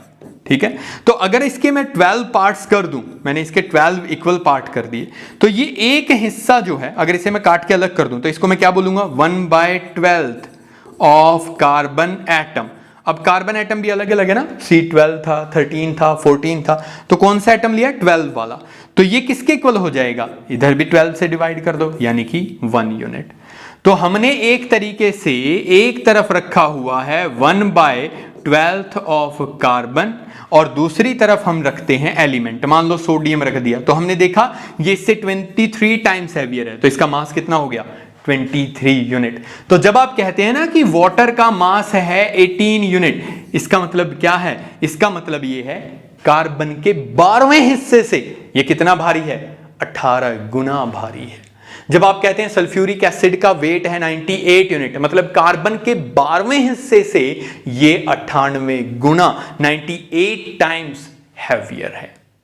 तो इस तरीके से हमने चीजों के मासेस को कैलकुलेट किया। We find out that how these masses could be useful for different elemental combinations like formation of molecules, reactions and other quantitative aspects of a reactions। तो यहां से हमारे पास काफी चीजें निकल के आई। तो इसे हम क्या बोलेंगे, इस मास को हम क्या बोलेंगे, इस मास को हम बोलते हैं यूनिफाइड मास। PYQ में बहुत जगह पूछा गया है, CTET में, HTET में, UPTET में, पता नहीं कितनी बार पूछा गया है। 11th क्लास के स्टूडेंट के लिए बोर्ड के हिसाब से अगर बात करें तो काफी इंपॉर्टेंट क्वेश्चन ये बन जाता है। तो यूनिफाइड मास क्या होता है? यूनिफाइड मास का मतलब है जब हमें मास के बारे में पता नहीं था, comparison, comparative mass of a substance, किसी भी सब्सटेंस का comparative mass to a reference, किसी भी रेफरेंस के कंपैरिजन में। और फिलहाल मैंने आपको बता दिया है हमारा रेफरेंस क्या है, और इसे हम बोलते हैं 1/12 ऑफ कार्बन 12 को हम क्या बोलते हैं? That is known as AMU, means atomic mass unit. मतलब एक ऐसी यूनिट जिससे एटम्स का मास कंपेयर किया जाएगा, दैट इज AMU। अब वक्त के साथ चीजें बदलती गई और हमने कहा कि यार एक्चुअल मास बताओ। जैसे हमारा वजन हम पता कर रहे हैं ना, 60 kg, 70 kg, 80 kg, 90 kg, जो भी है आपका, तो हमने कहा कि हमारा एक्चुअल वेट जो है वो हमें पता होना चाहिए। तो एक्चुअल वेट कैसे पता करेंगे? एक्चुअल वेट पता करने का बड़ा सिंपल सा तरीका है। किसी भी तरीके से अगर एक यूनिट का मास पता कर लिया जाए, भाई मान लो ये बच्चा है जो हमारा रेफरेंस था, और एक बच्चा ये है जो हमारा दूसरा इससे कंपेयर किया गया, इसका वजन मैंने माना था 10 यूनिट, तो इन भाई साहब का वजन था 100 यूनिट। एक और है, मान लो 6 पैक वाला है एक और, ठीक है, और इसका वजन मैंने माना कि 10 है, तो मैंने मान लिया इसका वजन जो है 40 यूनिट है। क्लियर? अब कहानी ये है कि इनके वजन कितने हैं, एक्चुअल वजन कितने हैं। अगर मुझे किसी तरीके से ये पता लग जाए इसका वजन कितना है, तो मैंने माना कि भाई इसका वजन जो है, फॉर एग्जांपल इसका वजन मैंने मान लिया 100 के, सॉरी इसका वजन मैंने मान लिया, मान लो 50 kg। किसका वजन कितना है? 50 kg। तो एक यूनिट जो है वो किसके बराबर हो गया? 5 kg के बराबर हो गया। भाई 10 यूनिट था ना इसका वजन, जो रेफरेंस था ये 50 kg के बराबर था, तो 1 यूनिट किसके बराबर हो गया? 5 kg। ये उसी तरीके से है, एक कार्बन का एटम 12 यूनिट के बराबर है, तो एक यूनिट किसके बराबर हो जाएगी? 1/12। तो 10 यूनिट 50 kg है, तो 1 यूनिट हो गया 5 kg, तो इसका वजन कितना हो गया? 500 kg। और इसका यूनिट, इसका वजन कितना हो गया? 200 kg। यानी कि यूनिट का वजन पता लग जाए, बाकियों का तो सिंपली मल्टीप्लाई करके निकालना है। और हमने 1 यूनिट का वजन निकाला और ये आया 1.6 × 10⁻⁻24 ग्राम और 1.6 × 10⁻⁻27 kg। कैसे निकाला? ये हमने निकाला, हमारे पास एक टेक्निक है नॉन एज मास स्पेक्ट्रोमीट्री। याद रखिएगा, याद रखिएगा। अब हम बात करते हैं आयंस के बारे में। बहुत इंपॉर्टेंट टॉपिक है, PYQ अगर देखेंगे तो हर एक साल आपको इसका क्वेश्चन मिलने वाला है, चाहे आप HTET की बात करिए या CTET एग्जामिनेशन की बात करिए। और यहां से क्वेश्चन बहुत ज्यादा गलत होते हैं, जैसे कि मैं अब तक आपको प्रूव करता रहा हूं कि आप क्या गलतियां कर रहे हैं। एक बार यहां पर भी ध्यान दीजिएगा। आयन का मतलब है कोई भी चार्ज स्पीसीज, मतलब उसके ऊपर चार्ज होना चाहिए, चार्ज स्पीसीज होनी चाहिए। चार्ज स्पीसीज का मतलब क्या है? एटम तो न्यूट्रल होता है। एटम न्यूट्रल है क्योंकि उसके अंदर नंबर ऑफ इलेक्ट्रॉन और प्रोटॉन बराबर होते हैं। जब इलेक्ट्रॉन प्रोटॉन के बराबर नहीं होगा तभी हम उसे क्या बोलेंगे? आयन बोलेंगे। ओके, तो आयन दो तरीके के हो सकते हैं, एक कैटायन जिसके ऊपर पॉजिटिव चार्ज होता है और एक एनायन जिसके ऊपर नेगेटिव चार्ज होता है। कैटायन बनेगा जब इलेक्ट्रॉन कम हो जाएंगे प्रोटॉन से, और एनायन बनेगा जब प्रोटॉन ज्यादा हो जाएंगे इलेक्ट्रॉन से। लेकिन एक बात और समझिए, हमेशा एडिशन और रिमूवल किसका होता है? सॉरी, यहां पर नेगेटिव चार्ज में क्या होगा? इलेक्ट्रॉन ज्यादा हो जाएंगे, किससे? प्रोटॉन से। देखिए, इलेक्ट्रॉन कम हो या ज्यादा, दोनों में एडिशन हमेशा किसका होता है? एडिशन और रिमूवल किसका होता है? इलेक्ट्रॉन का, क्योंकि प्रोटॉन न्यूक्लियस में होते हैं और इलेक्ट्रॉन बाहर की तरफ रिवॉल्व कर रहे हैं। तो नेगेटिव चार्ज लेके आने के लिए इलेक्ट्रॉन ऐड करना पड़ेगा, पॉजिटिव चार्ज लेके आने के लिए इलेक्ट्रॉन को ही रिमूव करना पड़ता है। प्रोटॉन घर की बेटी है, बेटी बचाओ बेटी पढ़ाओ, ना घर से बाहर जाने दे रहे हैं ना दूर जाने दे रहे हैं। तो इलेक्ट्रॉन ही हैं जिनको ऐड करके रिमूव करके आप पॉजिटिव चार्ज भी लेके आएंगे, नेगेटिव चार्ज भी लेके आएंगे। इसीलिए कहते हैं पॉजिटिविटी मतलब एब्सेंस ऑफ नेगेटिविटी। कहते हैं ना, मोटिवेट कर दिया पॉजिटिव थॉट्स के साथ। अबे पॉजिटिव थॉट का मतलब है नेगेटिव मत सोचो, बस वही पॉजिटिविटी है, कहानी खत्म होती है इतने में। ओके तो हमारे पास ये चार्ज स्पीसीज हैं और दो तरीके के हमारे पास आयन हो गए। अब इन्हीं आयंस को अगर हम बात कर रहे हैं तो सबसे पहले हमारे पास एक कंसेप्ट और देख लेते हैं इसमें, वैलेंसी। क्या होता है वैलेंसी? वैलेंसी का मतलब होता है कंबाइनिंग कैपेसिटी। कंबाइनिंग कैपेसिटी, अब इसे ध्यान से सुनना। कंबाइनिंग कैपेसिटी, मान लो मैंने किसी का हाथ पकड़ा हुआ है, तो मैंने पकड़ा हुआ है, ये कोई नेगेटिव में नहीं है, ये बस पॉजिटिव स्टेट है। मान लो मैंने दोनों हाथों से किसी को पकड़ा हुआ है, तो यहां पर मैंने दोनों हाथों से पकड़ा हुआ है, ये भी पॉजिटिव है। मान लो मैं ऑक्टोपस हूं भाई, मैंने 5-6 मेरी फिन्स हैं और मैंने सबसे किसी को पकड़ा हुआ है, तो वही मेरी कैपेसिटी है। वैलेंसी है कंबाइनिंग कैपेसिटी। कंबाइनिंग चीजें दो तरीके से करती हैं, चाहे तो by the help of ions या फिर शेयरिंग ऑफ इलेक्ट्रॉन यानी कि कोवलेंट बॉन्ड के थ्रू। जब कोवलेंट बॉन्ड के थ्रू कोई चीज जुड़ेगी किसी के साथ, तो कितने चीजों से जुड़ी हुई है उसे हम बोल देंगे उसकी कोवैलेंसी। और आयन जो कि चार्ज की वजह से होता है, तो किसके ऊपर कितना चार्ज है, नेट चार्ज जो भी है उसी के इक्वल क्या हो जाएगी, वैलेंसी हो जाएगी।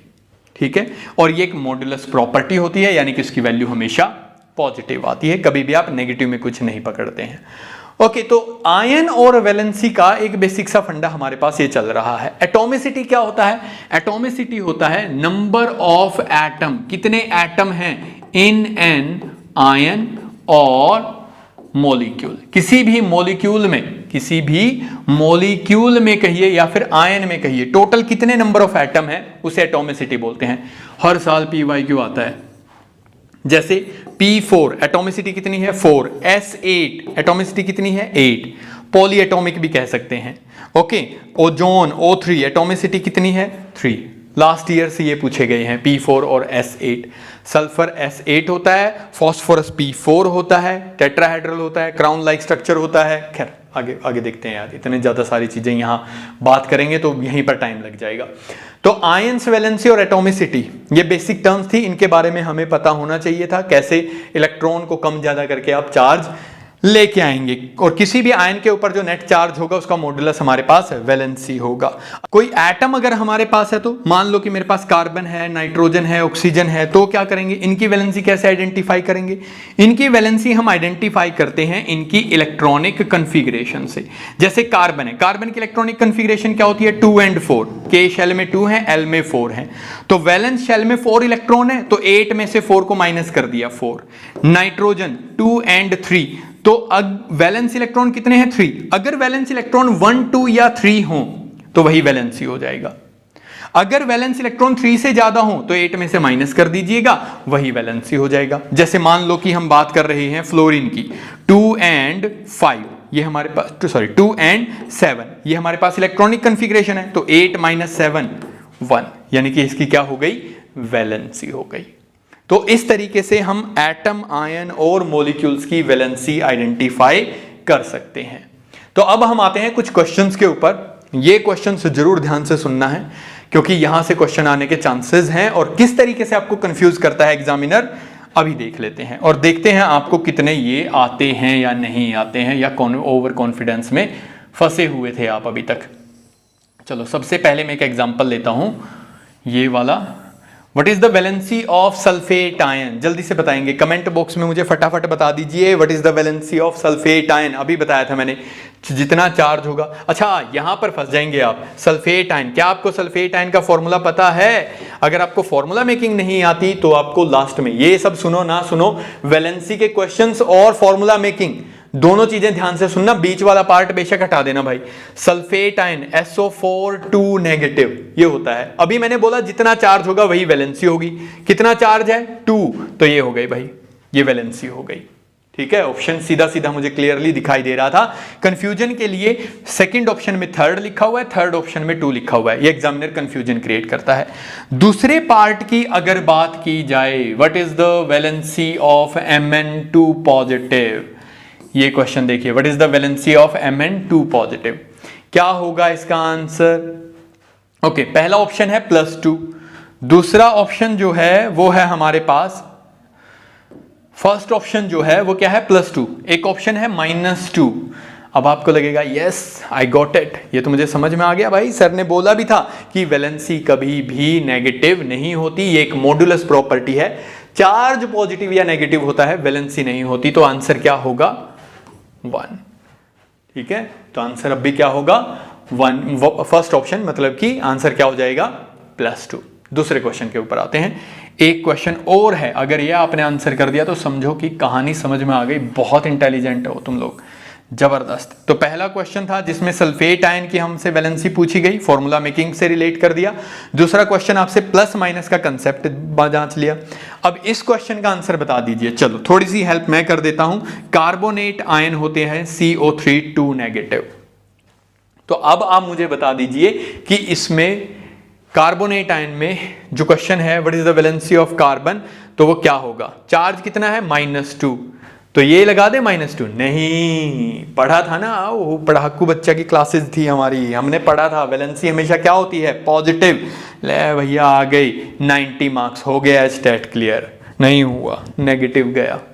कैसे गया, क्वेश्चन ध्यान से नहीं पढ़ा। What is the valency of carbon, किसकी पूछी है, कार्बन की, ना कि कार्बोनेट आयन की। यहां पर वैलेंसी सल्फेट आयन की पूछी थी, तो सल्फेट आयन तो पूरा है, तो चार्ज के हिसाब से वैलेंसी आ गई।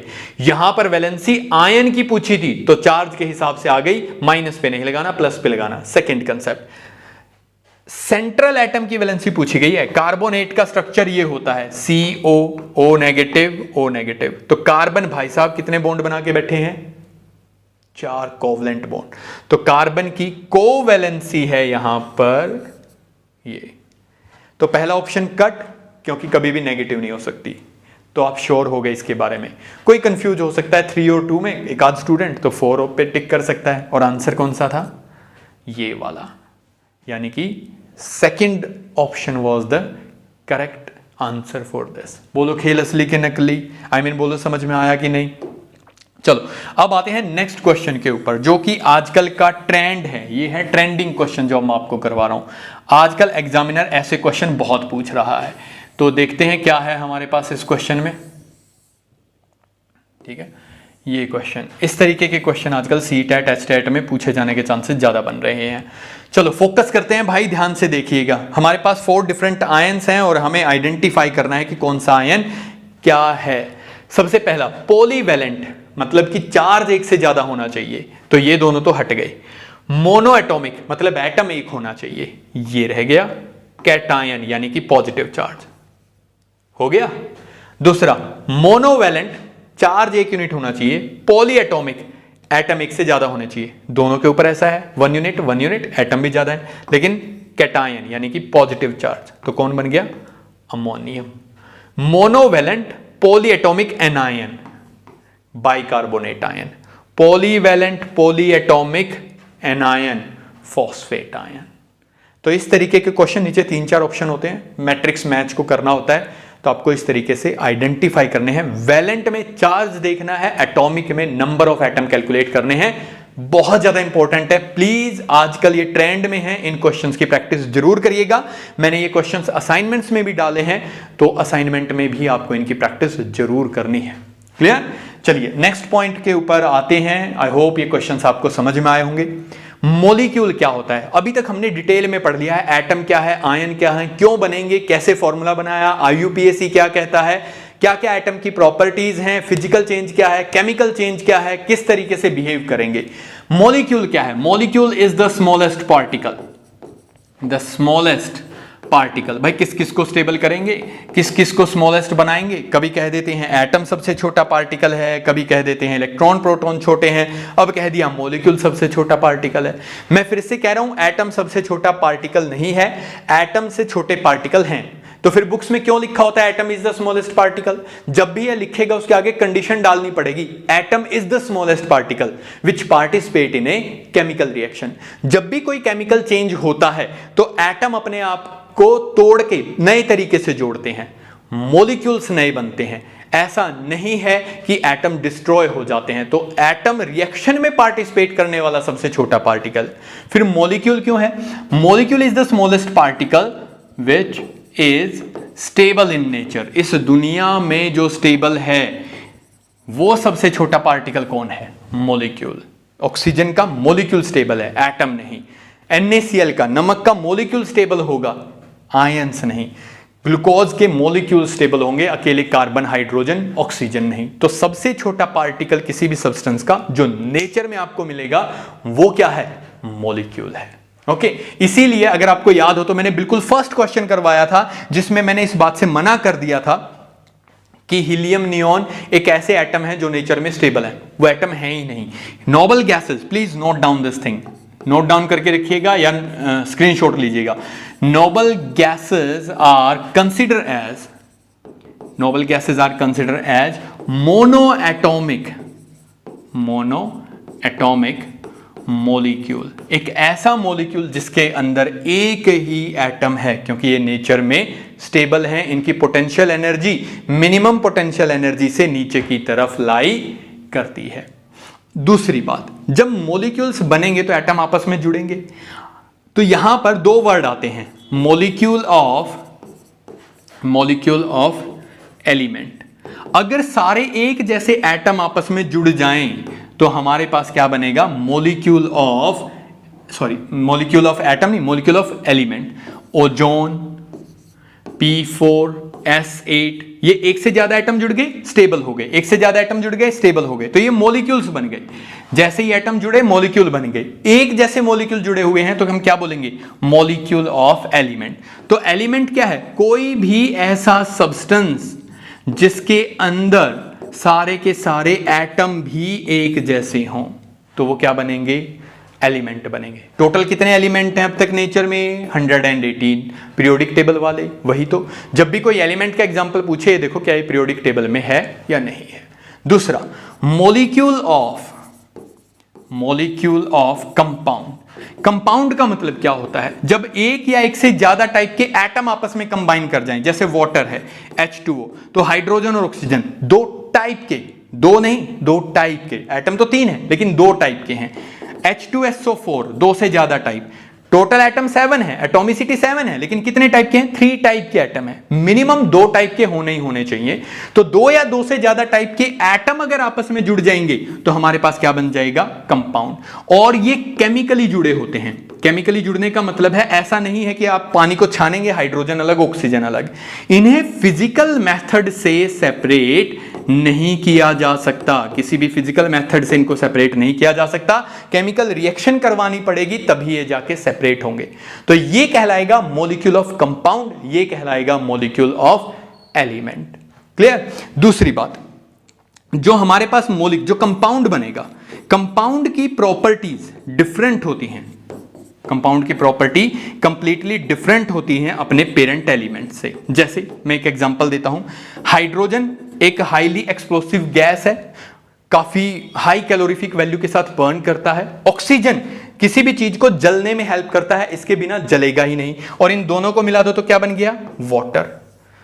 एक्सप्लोसिव छोड़िए, आग बुझा देता है, फायर एक्सटिंग्विशर का काम करता है। और बहुत सारे एग्जांपल हैं। सोडियम एक एक्सप्लोसिव मेटल है, आप खा नहीं सकते। क्लोरीन एक पॉइजनस ग्रीन कलर की गैस है, दोनों को मिला दो NaCl। तो जो कंपाउंड बनेगा उसकी प्रॉपर्टीज पेरेंट्स जैसी हो ऐसा बिल्कुल भी जरूरी नहीं है, उसकी प्रॉपर्टीज चेंज हो जाती हैं। हर एक कंपाउंड की अपनी आइडेंटिटी होती है। अगर आप कंपाउंड में रेशो भी चेंज कर देंगे तो भी प्रॉपर्टी चेंज हो जाएंगी। जैसे कार्बन डाइऑक्साइड जिंदा रहने के लिए जरूरी है, कार्बन मोनोऑक्साइड जल्दी मरने के लिए जरूरी है। कार्बन डाइऑक्साइड और कार्बन मोनोऑक्साइड में सिर्फ रेशियो का चेंज है, सेम एटम्स के कॉम्बिनेशन से बनी हुई है। कार्बन डाइऑक्साइड आपकी बॉडी के अंदर प्रेशर, लंग्स के अंदर प्रेशर जनरेट करता है, जिससे आप एक्सहेल करते हैं, फिर प्रेशर कम होता है, आप इनहेल करते हैं, तो आपको रेस्पिरेशन में आपको ब्रीदिंग में हेल्प कर रहा है। बॉडी के अंदर कार्बोनेट बाइकार्बोनेट बफर सिस्टम है, ब्लड की पीएच को मेंटेन करने के लिए, उसमें भी हेल्प कर रहा है। तो ये तो बहुत हेल्प कर रहा है। कार्बन मोनोऑक्साइड जिसकी ऑक्सीजन के कंपैरिजन में ब्लड के साथ बाइंड करने की लगभग 300 टाइम्स ज्यादा कैपेबिलिटी है, हर जगह ब्लड के साथ जुड़ जाएगा। डीऑक्सीजनेटेड ब्लड हमारी बॉडी में एक तरीके से हो गया, कार्बोक्सी हीमोग्लोबिन बन गया, और हमारे इंसान ब्रीद नहीं कर पाएगा और निपट जाएगा जल्दी से, भगवान के पास जाके हेलो बोल रहा होगा।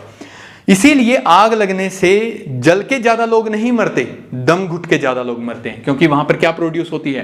Carbon monoxide. क्यों होती है, कैसे होती है, आगे केमिकल रिएक्शंस में पढ़ेंगे। कोई भी चीज रटने की जरूरत नहीं है इनमें से। क्लियर। तो ये हमारे पास किसके बारे में है, मॉलिक्यूल के बारे में।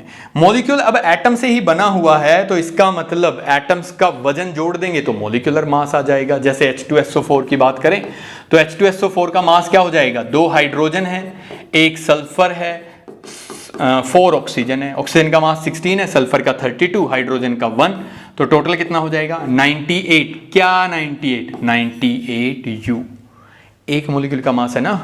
तो मॉलिक्यूलर मास, ये वर्ड याद रखिएगा भाई, ये वर्ड याद रखिएगा। मॉलिक्यूलर मास की जब भी बात करें तो आपको 2 चीजों पे फोकस करना है। ट्रिक क्या है, सॉल्व मत करिएगा इसके बिना। क्या आंसर में चाहे तो U मिलेगा या फिर जो भी चीज है उसके साथ मल्टीप्लाई किया हुआ मिलेगा। 1.6 इंटू 10⁻⁻24 ग्राम या 1.6 इंटू 10⁻⁻27 kg। इन दोनों में से एक चीज आपको पक्की मिलनी चाहिए ऑप्शन में, तभी आप आंसर के ऊपर टिक करेंगे। तो ये हमारे पास किसके बारे में है, मॉलिक्यूल के बारे में, कि किस तरीके से मॉलिक्यूल बिहेव करता है। नेक्स्ट पॉइंट पर आते हैं, डाल्टन एटॉमिक थ्योरी। बहुत ही इजी थ्योरी है, कोई बहुत ज्यादा डिफिकल्ट चीजें नहीं है, लेकिन डायरेक्ट स्टेटमेंट जब आती हैं तो कंफ्यूज हो जाते हैं। फटाफट सुन लीजिएगा। इसने कहा atom is the smallest and indestructible particle. इसने जो कहा इसके हिसाब से आपको सही मानना है। रियलिटी में क्या है उसके हिसाब से नहीं। जब थ्योरी पे क्वेश्चन पूछा जाए तो इसी को याद रखिएगा, प्रेजेंट टाइम सिनेरियो को याद मत रखिएगा। स्मॉलेस्ट पार्टिकल नहीं है भाई, इलेक्ट्रॉन प्रोटॉन न्यूट्रॉन है हमारे पास। इंडिस्ट्रक्टिबल नहीं है। न्यूक्लियर रिएक्शंस में प्रेजेंटली हम एटम को क्रिएट भी कर सकते हैं और डिस्ट्रॉय भी किया जा सकता है। Second point, atom of an element are alike. Ditto copy होंगे किसी भी एलिमेंट के एटम। अगर आपके पास कार्बन का एक टुकड़ा है तो इसमें जितने भी कार्बन है, लाख करोड़ हजार जो भी, सारे के सारे डिट्टो कॉपी होंगे। बट ऐसा नहीं है। एक टर्म आती है आइसोटॉप, जिसमें हम कहते हैं कि एक ही एलिमेंट के एटम होंगे। जैसे कार्बन C612 है, कार्बन C614 है, कार्बन C613 है। इनकी परसेंटेज अलग अलग हो सकती है बट ये नेचर में एग्जिस्ट करते हैं। तो आइसोटॉप एक ही एलिमेंट के एटम है जिनका मास नंबर डिफरेंट है और एटॉमिक नंबर सेम है। सब यही पढ़ेंगे, एग्जाम में देखिए क्या होगा। इलेक्ट्रॉन 666, जितना एटॉमिक नंबर उतने ही electron. Proton 666, neutron mass number में से एटॉमिक नंबर को माइनस कर दीजिए। तो आपको यह याद रखना है कि आइसोटॉप वो सब्सटेंस हैं जिनके नंबर ऑफ न्यूट्रॉन डिफरेंट होते हैं, नंबर ऑफ इलेक्ट्रॉन और प्रोटॉन सेम होते हैं। ये ऑप्शन मिलेंगे। Which of the following statement is true about isotope, ऐसे आएगा। नंबर ऑफ इलेक्ट्रॉन सेम है, नंबर ऑफ प्रोटॉन सेम है, नंबर ऑफ न्यूट्रॉन सेम है, ए बी ठीक है, बी सी ठीक है, ए सी, इस तरीके से ऑप्शंस बना दिए जाएंगे। क्लियर। नेक्स्ट पॉइंट है, नेक्स्ट स्टेटमेंट जो है हमारे पास, atoms of different element are completely different. इन्होंने कहा कि भैया अगर 2 अलग अलग एटम हैं तो उनकी कोई भी प्रॉपर्टी सेम नहीं होगी। जैसे मान लो मैं कहता हूं C614 N7 and 14। अब देखा जाए तो दोनों का मास नंबर क्या है, सेम है। इसका मतलब ये बात तो गलत है कि सभी प्रॉपर्टीज डिफरेंट होंगी, कोई प्रॉपर्टी सेम हो सकती है। कहानी क्या है, इलेक्ट्रॉन है 6, यहां पर है 7, प्रोटॉन है 6, यहां पर है 7, न्यूट्रॉन 14 - 6 8, यहां पर है 7। तो आइसोबार इन्हें कहा जाता है और आइसोबार्स में कोई भी प्रॉपर्टी सिमिलर नहीं हो, मतलब कोई भी फंडामेंटल पार्टिकल्स की कैलकुलेशन इलेक्ट्रॉन, प्रोटॉन और न्यूट्रॉन कभी भी एक दूसरे के बराबर नहीं होंगे। आइसोटॉप्स में इलेक्ट्रॉन प्रोटॉन बराबर होंगे, न्यूट्रॉन डिफरेंट होंगे। यहां ना इलेक्ट्रॉन, ना प्रोटॉन, ना ही न्यूट्रॉन के नंबर सेम होने वाली है। एक क्वेश्चन यहां से फॉर्मेट किया जा सकता है। नेक्स्ट है हमारे पास, atom of different element bind in a whole number ratio. बिल्कुल कभी भी आधा अधूरा एटम नहीं जुड़ेगा टू फॉर्म अ कंपाउंड। और अगर ये रेशियो आपने चेंज कर दी, फिक्स रेशियो में कंबाइन करेंगे, और अगर कभी भी आपने ये रेशियो चेंज कर दी तो नया कंपाउंड बन जाएगा। लेकिन इसने एक और गलती की, इसने कहा कि कभी भी सेम टाइप के एटम आपस में कंबाइन नहीं करेंगे। यानी कि इसका मानना यह था O2 नहीं बनेगा, N2 नहीं बनेगा, P4 नहीं बनेगा, S8 नहीं बनेगा। एक जैसे एटम आपस में कंबाइन नहीं करते, यह गलत पॉइंट था इसका एक और। तो ये हमारे पास है डाल्टन एटॉमिक थ्योरी। अब इसका एक क्वेश्चन आता है जो बड़ा कंफ्यूजन क्रिएट करता है। ये क्वेश्चन देखिए, इस क्वेश्चन में मैं आपको ये बताऊंगा कि आपको सॉल्व कैसे करना है। Which of the explanation about Dalton atomic theory is successfully, Dalton atomic theory successfully explain. Law of conservation of mass. Law of conservation of मास ये कहता है atom can neither be created nor be destroyed. जितना मास reactant का होगा उतना ही product का होगा, तभी तो होगा भाई। एटम यहां से टूटेंगे, यहां पर जुड़ेंगे, जितने एटम टूट रहे हैं उतने यहां पर आके बॉन्ड बना रहे हैं, तो एटम कभी भी क्रिएट और डिस्ट्रॉय नहीं होगा। ये बात सही भी है, लेकिन मैंने अभी आपको बताया कि ये गलत है। न्यूक्लियर रिएक्शंस में ऐसा हो रहा है, लेकिन न्यूक्लियर रिएक्शन कोई हलवा थोड़ी है यार। मम्मी लोग बॉम्ब फाड़ते हैं, न्यूक्लियर बॉम्ब फाड़ेंगे आज और खाना उसी पे बनाएंगे सारे घर वाले, है ना। बॉन फायर करना है, चलो भाई न्यूक्लियर बॉम्ब में आग लगा लेते हैं। तो न्यूक्लियर रिएक्शन स्पेसिफिक रिएक्शन है, स्पेसिफिक लोगों के द्वारा स्पेसिफिक जगह पर स्पेसिफिक कंडीशंस में करवाई जाने वाली रिएक्शंस हैं। आम जिंदगी में उनका कोई ऐसा रोल नहीं है। हाँ, हम उनका फायदा उठा रहे हैं, उनसे हमें इलेक्ट्रिसिटी मिल रही है, लेकिन हम डेली लाइफ में उनसे रूबरू नहीं हो रहे हैं। हमारे आसपास है एसिड, बेस, सॉल्ट, इनकी रिएक्शंस हम देख रहे हैं। तो नॉर्मल लाइफ में law of conservation of mass completely successful है। Law of constant proportion, yes, compound बनेंगे तो हमेशा फिक्स रेशियो में बनेंगे। रेशियो चेंज की तो कार्बन डाइऑक्साइड से जहरीली कार्बन मोनोऑक्साइड बन गई। मल्टीपल प्रोपोर्शन, कभी भी आधा अधूरा एटम नहीं जुड़ेगा। लॉ ऑफ रेडियो एक्टिविटी के ये एक्सप्लेन नहीं कर पाया था, ये एक्सप्लेन नहीं कर पाया था। तो हमारे पास कौन सा आंसर हो जाएगा? C. Dalton atomic theory first, second, third को सक्सेसफुली एक्सप्लेन करती है डेली लाइफ में, लेकिन फोर्थ को एक्सप्लेन नहीं करती है। कहीं कैंसिल कर दो फर्स्ट को, कहीं ये सोचो कि हाँ भैया सेकंड और थर्ड आंसर होगा, ऐसा कभी भी मत करिएगा, ठीक है। ऑप्शन बना देगा कभी भी एग्जामिनर ऐसा। तो ये हमारे पास किसके बारे में था? डाल्टन एटॉमिक थ्योरी के बारे में। अब हम आते हैं नेक्स्ट पॉइंट के ऊपर, और नेक्स्ट पॉइंट को समझने से पहले मैं आपको दो क्वेश्चन दिखा रहा हूं। ये मैं क्वेश्चन करवा नहीं रहा हूं, बहुत ही ज्यादा इंपॉर्टेंट चीज है, बहुत ज्यादा इंपॉर्टेंट चीज है। फॉर्मूला मेकिंग अगर आपको नहीं आती है, देखो क्या प्रॉब्लम है, आप साइंस स्टूडेंट हैं ना, तो आप बायो स्टूडेंट हैं ना, आप फिजिक्स स्टूडेंट होते हैं। अगर आपको जेन्युइनली अच्छा टीचर बनना है तो आपको तीनों की बेसिक नॉलेज जरूर होनी चाहिए। फॉर्मूला मेकिंग एक ऐसा टॉपिक है जिसके बिना केमिस्ट्री के थोड़े बहुत हाई लेवल के क्वेश्चन जो अटेम्प्ट कर सकते हैं वो नहीं कर पाएंगे।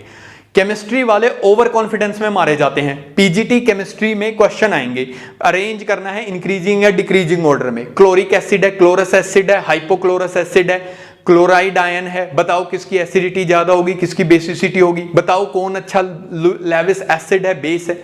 ये आप तब तक सॉल्व नहीं कर पाएंगे जब तक आपको इनके मीनिंग ना पता हो, और ये रटने वाली चीज नहीं है, ये एक बेसिक सा फंडा है जो आपको समझ में आना चाहिए।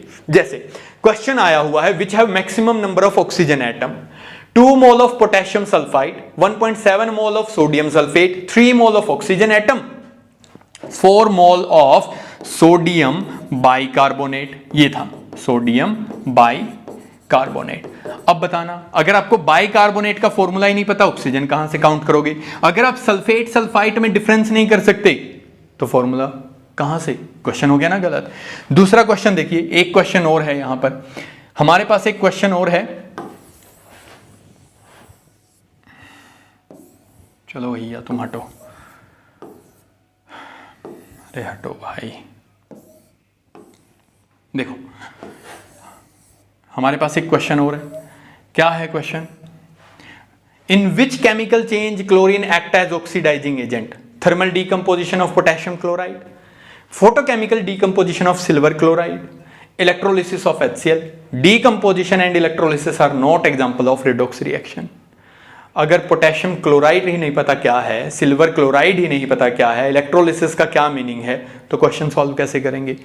तो कहने का मतलब यह है कि मैं आपको बेसिक चीजें इसीलिए करवा रहा हूं क्योंकि बेसिक चीजों से ही क्वेश्चन गलत होते हैं। कभी भी एग्जाम डिफिकल्ट क्वेश्चन के गलत होने से नहीं रुकता।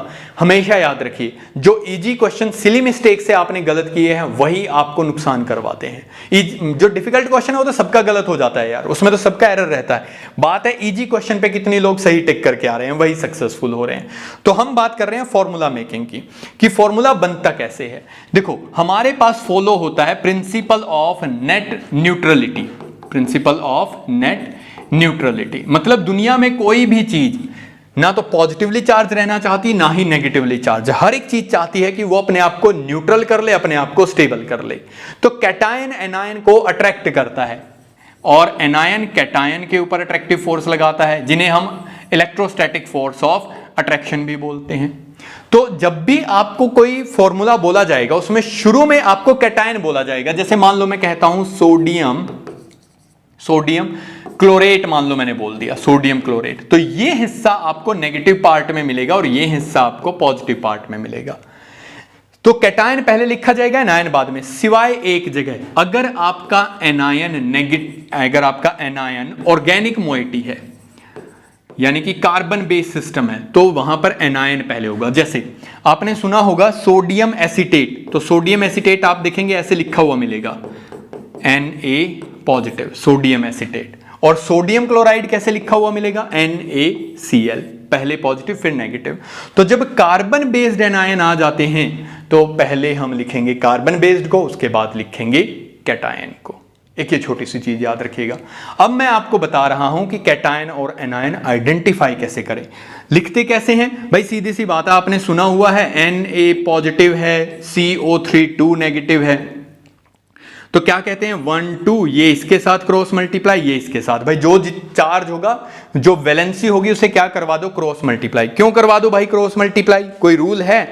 क्या रूल है? साइंस का कौन सा प्रिंसिपल यहां पर काम कर रहा है? Principle of net neutrality. अगर मुझे x और y को बराबर करना है तो इसको y से मल्टीप्लाई कर दूंगा, इसको x से मल्टीप्लाई कर दूंगा, एक दूसरे से मल्टीप्लाई कर दो। अगर मुझे इस चार्ज और इस चार्ज को बराबर करना है ताकि ये दोनों न्यूट्रल हो जाएं, तो इसके जैसे यहां रख दो, इसके जैसे यहां रख दो। मतलब कि सोडियम 2 ले आओ ताकि चार्ज क्या हो जाए, बैलेंस हो जाए। और इसको हम कैसे करते हैं भाई, ये चार्ज हो गया 2, ये हो गया 1, ये इसके साथ, ये इसके साथ। तो इस तरीके से प्रिंसिपल ऑफ नेट न्यूट्रलिटी पे ये बेसिकली काम करता है। लेकिन इसे समझने के लिए हमें कैटायन और एनायन भी तो पता होने चाहिए।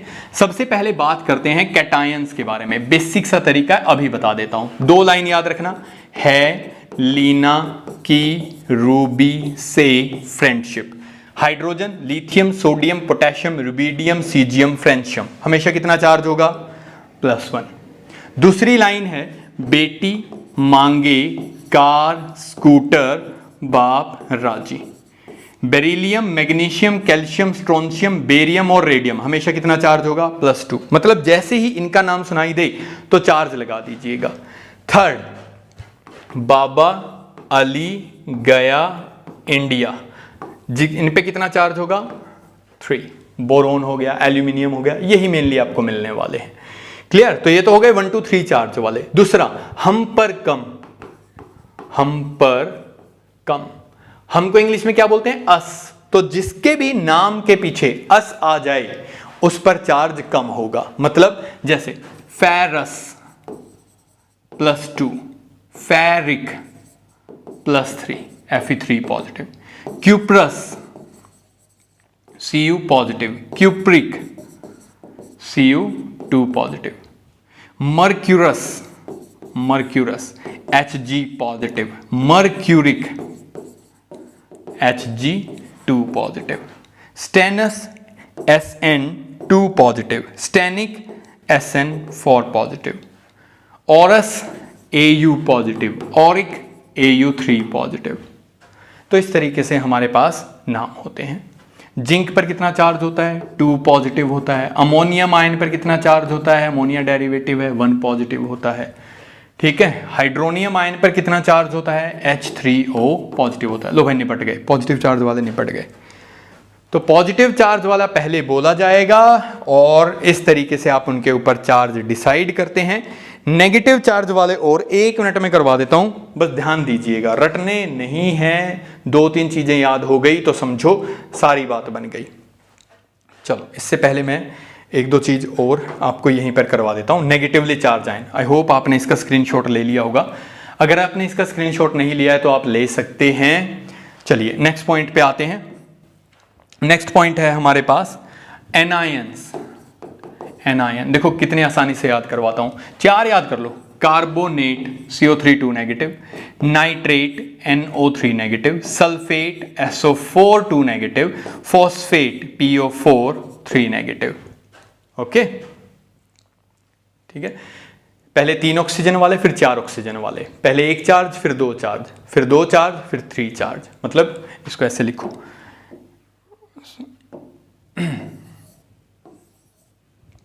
इसको देखो ऐसे लिखते हैं, याद रखना, NO3 negative, CO3 2 negative. Okay, nitrate 3 negative है, कार्बोनेट, ये हो गया नाइट्रेट, कार्बोनेट, सल्फेट और फॉस्फेट। ओके, देखो नाइट्रोजन के साथ 3 ऑक्सीजन, कार्बन के साथ 3 ऑक्सीजन, ऊपर वाले पे कम चार्ज है 1, फिर एक चार्ज बढ़ा दो -2। सल्फेट, सल्फर और फास्फोरस वाला, सल्फर पर 2 है, फास्फोरस पर 3 है। नंबर ऑफ ऑक्सीजन कितने हो गए? 4 हो गए। ठीक है, एक एक ऑक्सीजन बढ़ा दिया, एक एक चार्ज बढ़ा दिया। 4 याद कर लिए। 8 वाले से अगर 8 वाला बनाना है तो एक ऑक्सीजन कम कर दो, जैसे NO2 नेगेटिव क्या बन जाएगा? Nitrite. SO3 2 negative, sulphite. PO3 3 negative, phosphite. तो एक ऑक्सीजन कम कर दोगे तो 8 वाला किस में बदल जाएगा? 8 वाले में बदल जाएगा। हाइड्रोजन सबका भाई, हाइड्रोजन सलमान खान है भाई। ठीक है, आयंस की इंडस्ट्री का सलमान खान कौन है? हाइड्रोजन। तो हाइड्रोजन है सबका भाई, जिसके साथ भी हाइड्रोजन जुड़ जाएगा उसके नाम में बाई जुड़ जाएगा। जैसे HCO3 नेगेटिव। अब हाइड्रोजन पे 1 यूनिट पॉजिटिव चार्ज होता है ना, अभी बताया था पीछे, हाइड्रोजन है लीना की रूबी से फ्रेंडशिप, उस लाइन में था। तो हाइड्रोजन जिसके साथ जुड़ेगा चार्ज कम हो जाएगा उसका, लेकिन एक HCO3 नेगेटिव, नाम बन गया बाई कार्बोनेट। अब सबके साथ जोड़ दो, सबके साथ क्या बन जाए? By carbonate, by sulphate, by phosphate, by phosphite, by sulphite. इस तरीके से हमारे पास चीजें बन जाएंगी। क्लियर? दूसरा, अगर किसी के ऊपर वैलेंसी के इक्वल नेगेटिव चार्ज हो, वैलेंसी के इक्वल क्या हो? नेगेटिव चार्ज, तो उसके नाम के पीछे आइड लग जाएगा।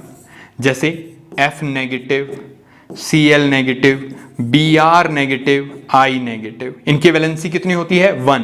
तो fluoride, chloride, bromide, iodide. Oxygen की वैलेंसी कितनी होती है? 2। तो ऑक्सीजन पे 2 नेगेटिव चार्ज है तो क्या बोलते हो? ऑक्साइड। सल्फर पर 2 नेगेटिव चार्ज है तो सल्फाइड। नाइट्रोजन की वैलेंसी 3 है, अगर 3 नेगेटिव चार्ज हुआ तो नाइट्राइड। फॉस्फोरस के ऊपर 3 नेगेटिव चार्ज हुआ तो फॉस्फाइड। ओके, एक होता है अजाइड, ये याद रखिएगा, अजाइड, N3 नेगेटिव। 3 नाइट्रोजन के एटम जुड़े हुए हैं और उनके ऊपर 1 यूनिट नेगेटिव चार्ज है, इसे अजाइड बोलते हैं। ये गाड़ियों के अंदर डाला जाता है, जो एयर बैग होते हैं इसकी केमिकल रिएक्शन की वजह से ही ओपन होते हैं। देखेंगे अभी आगे किस तरीके से इसकी रिएक्शंस होती हैं। ठीक है, तो ये हमारे पास नेगेटिवली चार्ज है, दोनों को जोड़ना है, बस दोनों की वैलेंसी क्रॉस ओवर करवानी है। जैसे सोडियम अजाइड मान लो कोई कहता है, write down the formula of sodium azide, तो क्या हो जाएगा? Na पॉजिटिव, N3 नेगेटिव, तो बन गया NaN3, फॉर्मूला बन गया। मान लो कोई कहता है कि हमारे पास है, मान लो मैं कहता हूं अमोनियम फॉस्फेट का मैं एग्जांपल लेता हूं एक और। जैसे हमारे पास है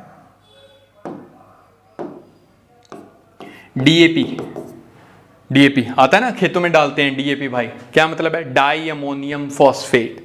मैं नॉर्मली लिख के दिखाता हूं, अमोनियम फॉस्फेट। अमोनियम क्या होता है? NH4 positive. फॉस्फेट क्या होता है? PO4 3 negative. ये चार्ज 1 है, ये 3 है, ये इसके साथ, ये इसके साथ, तो ये क्या बन गया? NH4 3 phosphate PO4। यह है ट्राई अमोनियम फॉस्फेट। अगर इसके साथ एक H जोड़ दोगे, ठीक है, डीएपी क्या होता है? डीएपी ये होता है NH4 2 HPO4, di ammonium phosphate या di ammonium bi phosphate. Hydrogen जुड़ गया ना, डाई अमोनियम बाई फॉस्फेट भी बोल देते हैं। डीएपी खेतों में डाला जाता है यूरिया और फॉस्फोरस की कमी को, नाइट्रोजन और फॉस्फोरस की कमी को दूर करने के लिए। तो दुनिया में कोई भी सब्सटेंस हो, एटम से बना हुआ है, एटम मिलके बनाएंगे चाहे तो आयंस या बनाएंगे मॉलिक्यूल्स, और इन्हें आपस में जोड़ के बना देंगे हम neutral stable molecule substances. Clear? Next और आज का लास्ट टॉपिक हमारे पास कि ये पर आ गया, क्लोरिक आ गया, क्लोरस आ गया, क्लोरेट आ गया, कैसे डिसाइड करते हैं? देखो भाई, ये क्लोरिक एसिड है, ये क्लोरिक एसिड है। अब क्लोरिक एसिड जो है इसमें मैंने एक ऑक्सीजन कम कर दी। जब एक ऑक्सीजन कम करूंगा तो अस आ जाएगा, हम पर कम, एक से क्या बन गया? अस बन गया। क्लोरस से, सॉरी, क्लोरिक से क्या बन गया? क्लोरस। एक और ऑक्सीजन कम कर दो, हाइपोक्लोरस। हाइपो का मतलब होता है कमी, तो एक ऑक्सीजन और कम कर दिया, और एक ऑक्सीजन और हटा दिया तो क्या बन गया? हाइड्रोक्लोरिक एसिड बन गया। अगर एक ऑक्सीजन बढ़ा दोगे, परसेंटेज अगर बढ़ा दोगे उसकी, तो क्या जुड़ जाएगा? पर क्लोरिक एसिड। तो क्लोरिक में ऑक्सीजन जोड़ोगे तो पर क्लोरिक, घटाओगे तो क्लोरस, उसमें से भी घटा दोगे तो हाइपोक्लोरस, उसमें से भी घटा दोगे तो आइड वाला, यानी कि आयनायन वाला बन जाएगा। इसके जो आयन होंगे वो कहलाएंगे परक्लोरेट, पोटेशियम परक्लोरेट। ये कहलाएंगे डायरेक्टली पोटेशियम क्लोरेट, ये कहलाएंगे क्लोराइड, ये कहलाएंगे हाइपोक्लोराइड, ये कहलाएंगे क्लोराइड। तो इस तरीके से आप डिसाइड करते हैं ऑक्सीडेशन स्टेट के हिसाब से। जो सबसे ज्यादा ऑक्सीडेशन स्टेट वाला होता है वहां पर आपको पर वर्ड मिलेगा, जो सबसे कम ऑक्सीडेशन स्टेट वाला हो जाएगा, माइनस में चली जाएगी, वहां पर आपको आइड वर्ड मिलेगा। अगर आप केमिस्ट्री स्पेसिफिक हैं तो ये आप इस तरीके से समझ सकते हैं। फास्फोरस के लिए देखिए, फास्फोरस पर है +5 और +3, दो स्टेबल ऑक्सीडेशन स्टेट हैं, तो ये बन गया फास्फोरिक एसिड, और अगर ऑक्सीजन हटा दोगे तो क्या बन गया? फास्फोरस एसिड, हम पर कम वाला। ये फॉस्फेट कहलाए, ये फॉस्फाइट कहलाए। एक और ऑक्सीजन कम कर दो तो हाइपोफॉस्फोरस, नाम आ जाएगा हाइपोफॉस्फाइट। बिल्कुल वही जैसे अभी मैंने आपको बताया था। ठीक उसी तरीके से सल्फर के कंपाउंड, H-टेट स्पेशल है भाई, H-टेट स्पेशल। केमिस्ट्री वालों को तो छोड़ना नहीं है, ये स्क्रीनशॉट ले लेना इसका। अगर कोई पीजीटी केमिस्ट्री का है तो वो तो इसका स्क्रीनशॉट रख लेना, इसको छोड़ना मत, ये पेपर में आएगा। और टीजीटी स्टूडेंट अगर आप हैं तो भी आपके लिए मोस्ट इंपॉर्टेंट है। क्या क्या है देखो, सल्फ्यूरस और सल्फ्यूरिक, ये तो हो गया। SO4 था, अभी आपको बताया था SO4 2 नेगेटिव, एक ऑक्सीजन कम कर दो SO3 2 नेगेटिव, तो क्या बन जाएगा? सल्फेट से सल्फाइट बन जाएगा। ठीक है, लिखने वाली चीजें हैं ये, ऐसे एकदम याद नहीं होंगी, इनको लिखिएगा, इसके प्रॉपर नोट बनाइएगा, स्क्रीनशॉट रख लीजिएगा इसके। अब देखो ओलियम क्या होता है? H2S2O7, Cairo acid H2SO5, H2S2O8, marshals acid. तीनों पता होने चाहिए, रट मारो भाई बेशक, जैसे भी पेपर के लिए, मुझे नहीं पता। पायरोसल्फ्यूरिक, क्या बोलते हैं इसको? पायरोसल्फ्यूरिक। इसे क्या बोलते हैं? पर ऑक्सो मोनोसल्फ्यूरिक। मोनो का मतलब होता है एक, सल्फ्यूरिक एसिड। सल्फ्यूरिक एसिड का स्ट्रक्चर देखो क्या है, ये है सल्फ्यूरिक एसिड, और ये सारे सल्फ्यूरिक एसिड के डेरिवेटिव हैं एक तरीके से। ठीक है, पर ऑक्सो का मतलब है पर ऑक्साइड, और पर ऑक्साइड लिंकेज क्या होती है? जहां पर ऑक्सीजन ऑक्सीजन जुड़े हुए हो। तो सल्फ्यूरिक एसिड में पर ऑक्साइड लिंकेज बना दो, तो ये एक ऑक्सीजन और जोड़ दिया, ये बन गई पर ऑक्सो, तो ये बन गया पर ऑक्सो मोनोसल्फ्यूरिक एसिड, जिसे हम क्या नाम देते हैं? Carolus acid. बहुत स्ट्रॉन्ग ऑक्सीडाइजिंग एजेंट है। मार्शल्स एसिड, पर ऑक्सो डाइसल्फ्यूरिक एसिड, मतलब दो सल्फ्यूरिक एसिड के मॉलिक्यूल थे और उन दो सल्फ्यूरिक एसिड के मॉलिक्यूल्स को आपने जोड़ा हुआ है पर ऑक्साइड लिंकेज से, यानी कि बीच में बॉन्ड बना दिया है उनके ऑक्सीजन ऑक्सीजन का, तो वो क्या बन गया? Marshals acid. तो मार्शल्स एसिड होता है डाइसल्फ्यूरिक एसिड मॉलिक्यूल्स को जोड़ा हुआ, और कैरोस एसिड होता है एक ही सल्फ्यूरिक एसिड में एक्स्ट्रा ऑक्सीजन। ओलियम, ओलियम में हमारे पास पर ऑक्सो नहीं है, पायरोसल्फ्यूरिक। पायरो का मतलब होता है दो ऑक्सीजन नहीं जोड़े, एक ऑक्सीजन एक्स्ट्रा कर दिया, तो एक ये हो गया, एक ये हो गया, उनको ऑक्सीजन के थ्रू यहां पर अटैच किया हुआ है। That is the structure of oleum. Clear? Pyrosulphuric acid, peroxo monosulphuric acid and peroxo disulphuric acid. तो इसी के साथ हमारे जो क्लब चैप्टर्स हैं, पहले 4 क्लब चैप्टर्स जो हैं, उनका फर्स्ट पार्ट यहां पर कंप्लीट होता है। मैंने क्वेश्चंस करवाए, कुछ और क्वेश्चन मैं प्रैक्टिस के लिए असाइनमेंट में ऐड कर रहा हूं, उनको जरूर करिएगा। बात आपको क्या चेक करनी है? आपको यह चेक करना है कि क्या आप बिना एम्बिग्यूअस हुए किसी क्वेश्चन का आंसर दे पा रहे हैं।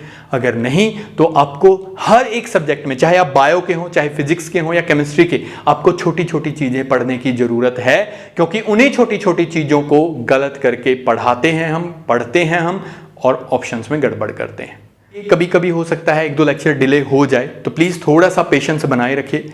आपकी सपोर्ट ही मुझे मोटिवेट करती है, मैं भाई लगा हुआ हूँ पसीने से, शायद दिख भी रहा होगा आपको, कोई एसी वेसी नहीं है यहाँ पे, राजा का बेटा नहीं हूँ मैं कि सारी फैसिलिटी एकदम मिल जाए। तो प्लीज़ आप कोशिश करिए कि आप साथ के साथ मेहनत करते रहें, जब भी लेक्चर हो उसे ज्वाइन करने की कोशिश करिए। होपफुली हम जल्दी ही ये सारी चीज़ें रिकॉर्डेड की बजाय ऑनलाइन में कर पाएंगे। Thank you so much for joining, thank you so much for the support.